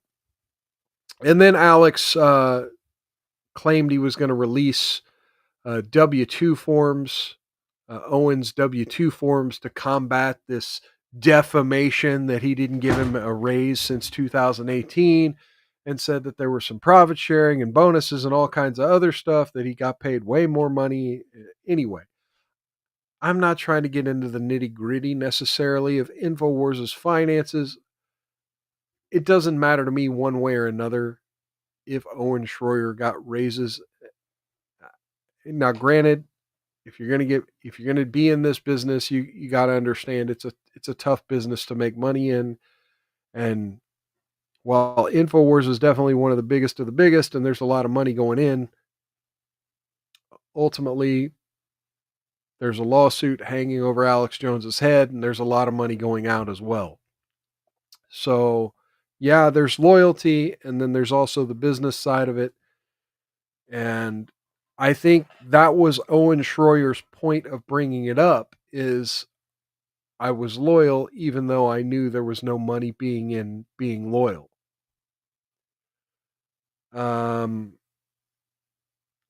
Alex took that as a slight. It took that as a hit to his pride, and Alex Jones seems like, he really views a lot of this as a betrayal.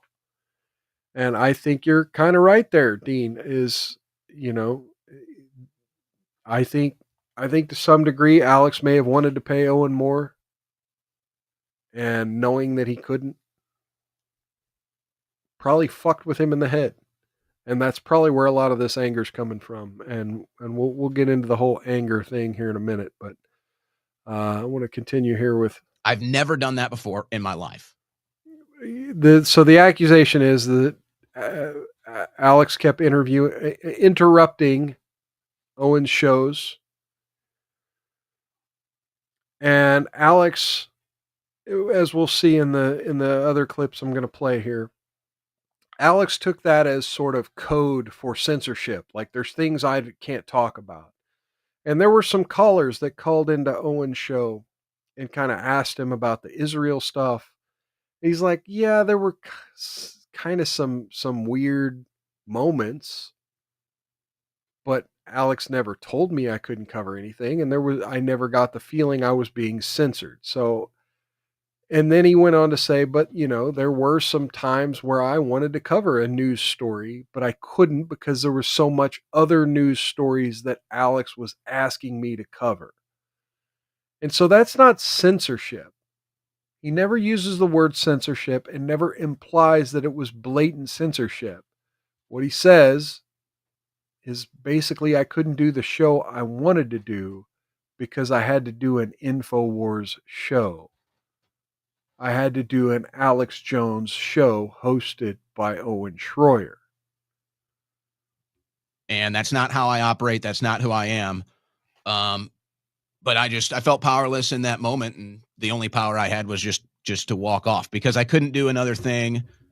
Like, it was 2 or 3 weeks ago when I came back and did that comedy bit. I couldn't do another thing where I just say, oh, go to rebroadcast. It was whatever. So no, I walked off the show on Thursday. Now, my intention was to go back this week, and I made that intention perfectly clear to Alex an hour ago. Now, I wanted to meet with Alex in the office tomorrow, and I told him that. I told him that last week after I left the studio. He texted me, and I said, Alex, let's talk next week. I said, I don't want to talk about it now. I'm done for the week. Let's talk next week. We communicated a little over the weekend. And then today I said, let's meet. Let's have a meeting tomorrow before your show, whenever you want. Let's meet tomorrow before your show. And maybe we can talk this out, work it out. And he said, no, let's just talk now. And so he called me. Yeah, I agree with you, Dean. I had a job where I disagreed with a manager in the moment, and it was a heated thing in the moment. And definitely, if there was more time to de-escalate, step away, get the work done, come back to what went wrong, and communicate, would have been no problem whatsoever. But the problem I had was in the moment. I vented a frustration. My boss vented a frustration back at me. And I, just like Owen in this moment that he's talking about, you get this feeling of helplessness, like this is a moment where I can't win. And this supervisor of mine at the time, white guy, tells me, this is why I don't like working with you white boys. You don't take orders very well, and you don't work hard. Meanwhile, I'm staring down. This was in the food service business. I'm staring down 35 tickets that came in literally within 10 minutes of each other. Now, the issue was not an issue for me or the kitchen. It was an issue with the servers. And that probably could have been ironed out, worked out, and improved for the future. But in that moment, I felt helpless. I felt like what was being asked of me was improper. And I reacted poorly, and my supervisor reacted even more poorly, to which I responded by just walking the fuck off. 2 days later, I met with the director of food and beverage at the establishment and told them how unprofessional the kitchen was. And, I kind of knew like this job's over. There's no hope of you getting your job back. But I kind of was young. I was very young and impressionable, 19-year-old Mild back then, with this sort of hope that if the food and beverage director heard how unprofessional the kitchen was, that maybe instead of me being the one gone, maybe the manager would be gone. And he didn't last another 6 months. I don't believe, because I had friends that worked there, and they kind of told me, yeah, no, that dude's not there no more.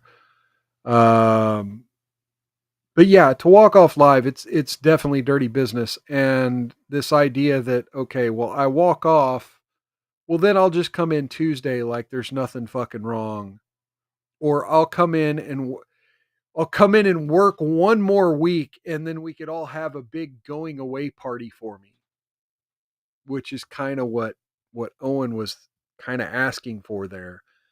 It's You kind of got to know. There's got to be a part of you deep down that knows that, yeah, that might not go over as well as I hope it will.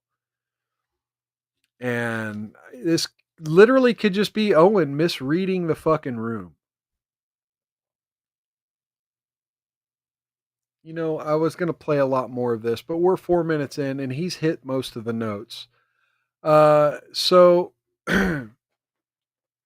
so yeah, if you walk off and you plan on quitting, but your boss tells you not to come in, did you quit or did you get fired? This is a big point of contention over the internet right now. There are lots of Alex Jones supporters and Owen Schroyer supporters arguing with each other over whether Owen Schroyer quit InfoWars or whether Alex Jones fired Owen Schroyer. And there's literally these two competing narratives that are going on.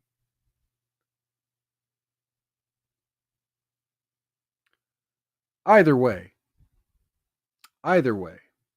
Alex Jones puts out this tweet that's like, Owen was,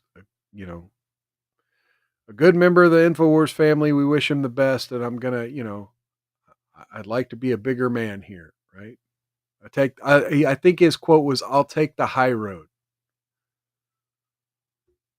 And then a couple hours later, he says, well, I got to watch clips of Owen's show and, yeah, I'm no longer going to take the high road. And yeah, then he goes on the air and says shit like this. So, I mean, he took Snake to the next level. So, Owen Schroyer's dead to me. If he goes on air and repents to Jesus and apologizes for being demon possessed or whatever it is he is, then I will forgive him. But he thinks that he would like absorb us as a launch pad and lie about us to make himself a victim so he could project himself and launch his own show when he cut and run and didn't even call me or didn't even say anything or didn't even say, hey, what can I do? He just cut and run and said, I'm done with you people. When Bloomberg and The Onion came in here and ransacked this place, and we stood up to him and won thanks to your backing and God's providence, and the whole time, he was trying to cut and run. But then when he figured out the whole time that, oh, it's still there, he slunk back over, and I never even came to him and said, hey, it's good to have you back, man. Glad, blah, blah. Just, yeah, okay, sure. Just like people say, why would you keep somebody around like that? Because I wasn't going to give him what he wanted. I knew what he was going to do, but I wanted to make sure. It's one thing to know what somebody's going to do, but it's another to wait till they do it.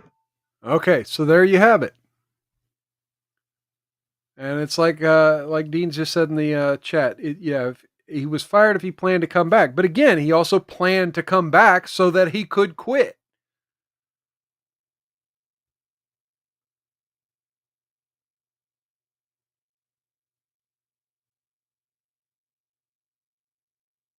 Yeah, I agree. Owen not liking that AJ made an excuse for him walking off the show isn't a point for Owen either. Not going to hate on either. They'll both be fine. Yeah, I don't hate Alex Jones. I just think this is a very over the top response. Let's see. I've got 5. Where did I get 5 links and why? I've got 5 links on this. Let's see. Why did I save? Let's see. The show, he would whatever. Total lie. And then as all the articles come out, and Jones censored Schroyer on Trump criticism and Israel. So let's see if Schroyer comes out and apologizes for it. Oh, no, he's going to say, I didn't really exactly say that. No, you couched each statement perfectly thought out and looking down at your notes to be able to lie about us and try to hurt this organization for your benefit so you can be a hero. You are a snake. Okay, but I'd like to point out that, nowhere did Owen Schroyer say he was censored, and in fact said the opposite, said that he wasn't censored.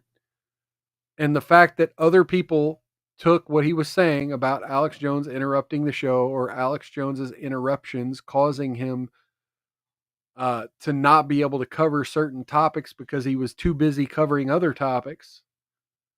Nowhere in that is like code for censorship. And the fact that third parties ran with the story that Alex Jones was censoring Owen Schroyer on Trump and Israel. And he did say that Alex told him he was being too negative about all the wins and that he was always about the wins. Let's see, what was this last clip? I may skip this last clip because we've got 2 other things to get into and we're already running overtime tonight. So let me see. Okay, Rex Jones was on Revenge of the Sis. I'm not going to play that. Let's skip it. And then Alex Jones actually issued an apology today to the viewers. I want to apologize to the listeners and to our radio stations and TV stations and everybody for the way I behaved yesterday. Now, we have a delay system, and I was cussing on the air, but people on the internet got to see that, and I do my best not to behave like that. But I am a real person, and I am hot-blooded, and when you see me say something or do something on the air, it's what I believe, it's what I stand for. Unless it's, every 3-4 months I do a satire piece or a joke or, dress up like a Cookie Monster and, do some stupid skit. Well, what I say is what I believe, and with all my might and all my research and my integrity on the line. So I'm always a high road guy. I'm not a big infighter. I don't start beefs with our talk show host, especially my own. But you have. I don't run you around have, and though. Do the controversy and mill, that's okay. We understand who you are, that Alex. a lot of other people do. I'm known for not doing that. Except when people I've personally known a long time know they're lying about me or my crew and are saying things they know aren't true, then you can punch my button. So I apologize for the screaming and the cussing. But then he goes on to say, I don't apologize for how I felt. And ultimately, that's where it's going to end up. And I share the same sentiments Dean's talking about in the chat. They're both going to be fine. They're both going to continue the fight. And look, I wish Owen Schroyer well. He's started this Win Network, and it sounds like he's got good ideas for how to proceed with his show. And it really inspired me to think about what I'm doing with this show in the future. And yeah, I'm going to be reaching out to some folks and definitely trying to do big stuff, not just on my channel, but across Rumble with other folks. So let's get into the fuck around and find out moment of the week. The fuck around and find out moment of the week. This lady Tequila Walker. Wonderful name. You gotta love naming your daughter Tequila, right? Tequila Walker was involved in multiple hit and run incidents, and from what I can tell from the videos, the multiple videos that I've seen, this is the shorter version. They were asking, they initially pulled her over and asked her about these hit and run incidents where her car was going to be repossessed. And she decided to, do some hit and run. Police chased her down. They talked to her for a little bit, and then she tried to leave. And then they chased her down again. And then this happened. Unlock the door! Lock the knife now! Drop it!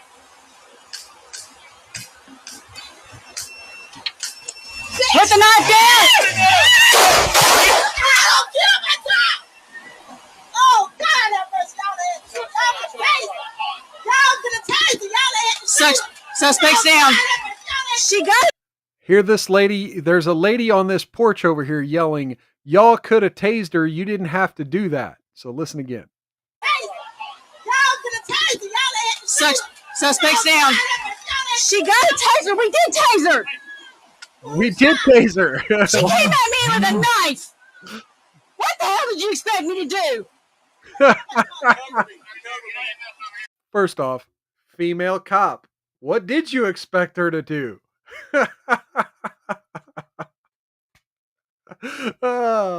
Secondly, I mean, yeah. Fuck around and find out. Unlock the door! Drop the knife now! Drop it! So he's got the taser. All right, put it down! Put it down! And then that cop yelled, "Put her down." That cop yelled, "Put her down." Shit. Man, I hope I never hear those words coming out of a cop's mouth talking about me. Looks like the female cop's kind of thick too. Kind of chunky lady. I love it. All right, so there you have it. There you have it. Folks, don't run from your repo man. Definitely don't smash into your repo man, run off, and then pull a knife on the cops when they pull you over. That's not going to turn out good. That's definitely fucking around and finding out. All right, so last story of the night. This has been going around the internet, and I've got to give a little bit of a rant on it. Folks, are you familiar with the I guess there's a content creator named Drewski? Guy named Drewski? yeah, Dean. I don't know how she pictured that going. Yeah, that again, this takes me back to that article earlier about Chicago, and how the community leaders want to train people about their rights in this perfect universe where the cops don't get to respond to you until you give them permission to, and blah blah blah. So this is the creator Drewski. This is a video from earlier this week. Can you go cook just for a second? Just let me handle this. I got you. So this is this What's guy up? here. What's up, bro? You know that bitch that she was at the club He's last talking about week? these anyway, so he's kind of a shit poster. Singa says, "Don't park your car at the dealership because you can't make the payment. The bastards will have it towed and come after you anyway." Holy shit. Yeah, because at that point, it's not the dealership's problem; it's the bank. Like too many dumb people think that, oh, I signed a contract with the dealership. No, you didn't. You signed a contract with the bank. The dealership was just the middleman. Yeah, man. Hey, look, like I told you, hey, God. So there's a big old black dude, right? And does a lot of content like this, apparently. And anyway, he's got a new video out that I wanted to play, where he's dressed in a costume. He's in a costume. He's in a disguise. And this is taking the internet by storm. A lot of people have some opinions on not only the disguise, but his behavior while wearing the disguise. And, he's playing a character, playing a bit. And let's get into this. So here's Drewski. This is the same guy we just saw in the other clip. Come on, boys!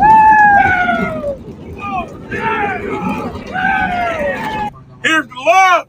Here's the honor. If you can't come in her, come on her. Yeah! Born in the USA! Woo!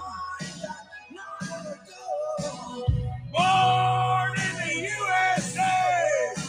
Hey, Suanna. She's not listening. Hey, come up. You need to listen to your nana. Go ahead, baby. 6 o'clock.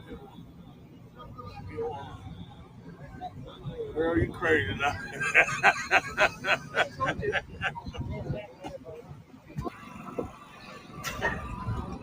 He spits in front of the black guy.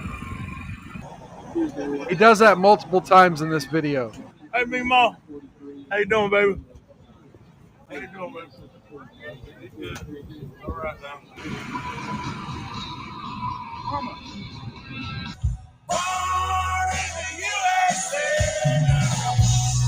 And now, this is twice now Bruce Springsteen, and I'm on YouTube, Hey, so that's... You lost, boy? No, I'm going to the race. You lost, race? boy? NASCAR race. Calling a black dude boy. Yes, sir. A little bit. Spits next to him. You ain't lost, is you? You ain't lost, is you? Sure about that? Yes, sir. Find something safe to do, boy. Find something safe to do, boy. Liquor don't kill us, pussy must.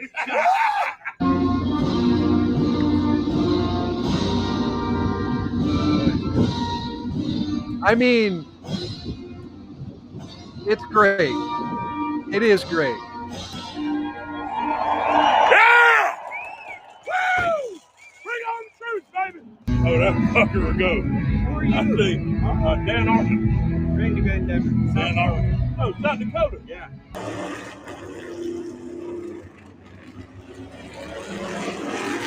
By the way, shout out to that thick blonde walking past him there.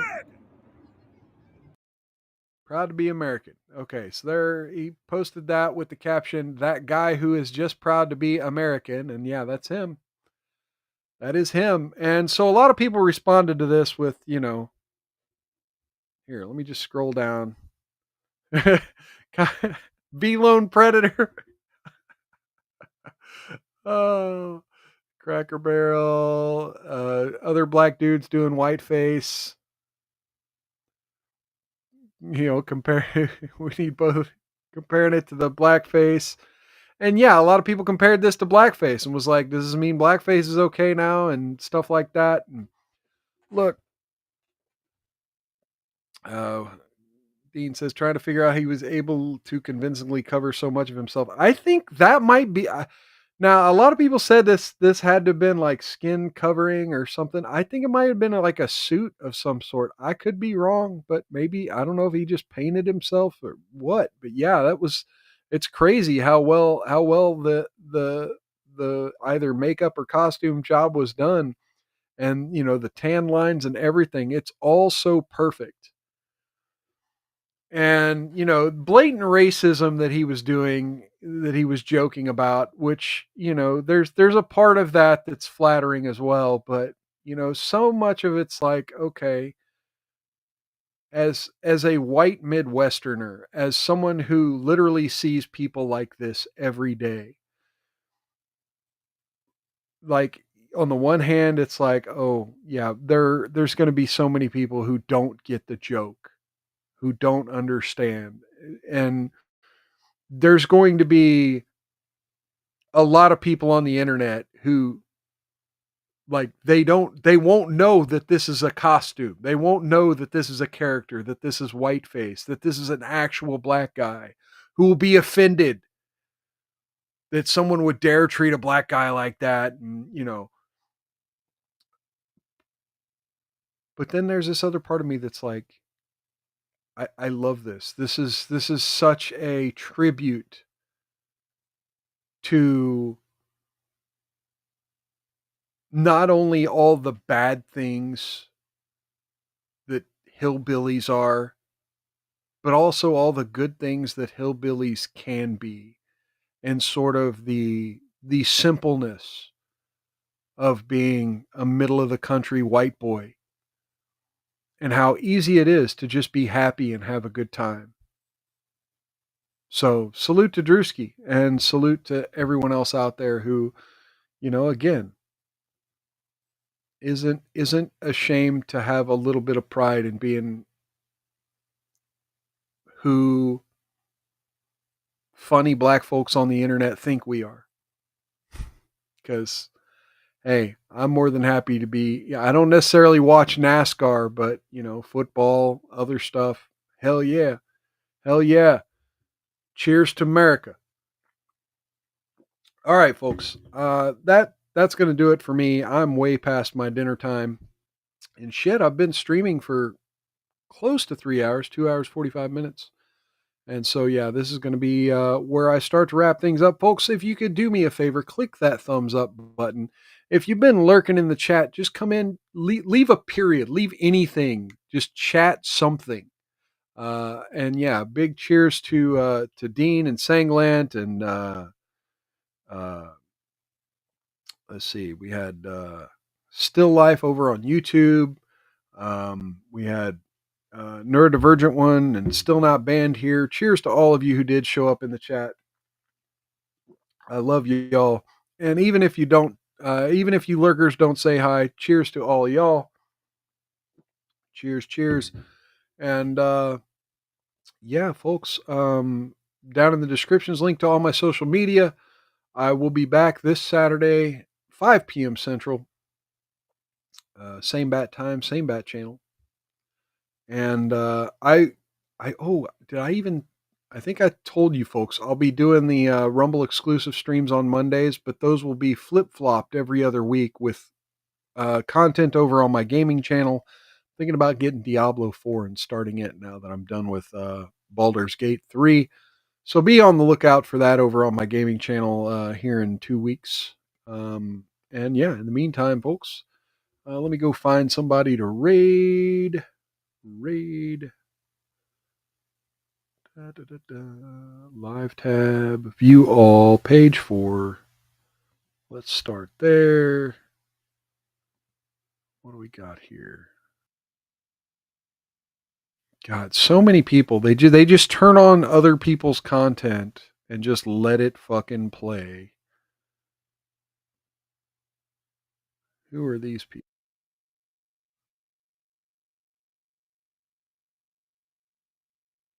Okay.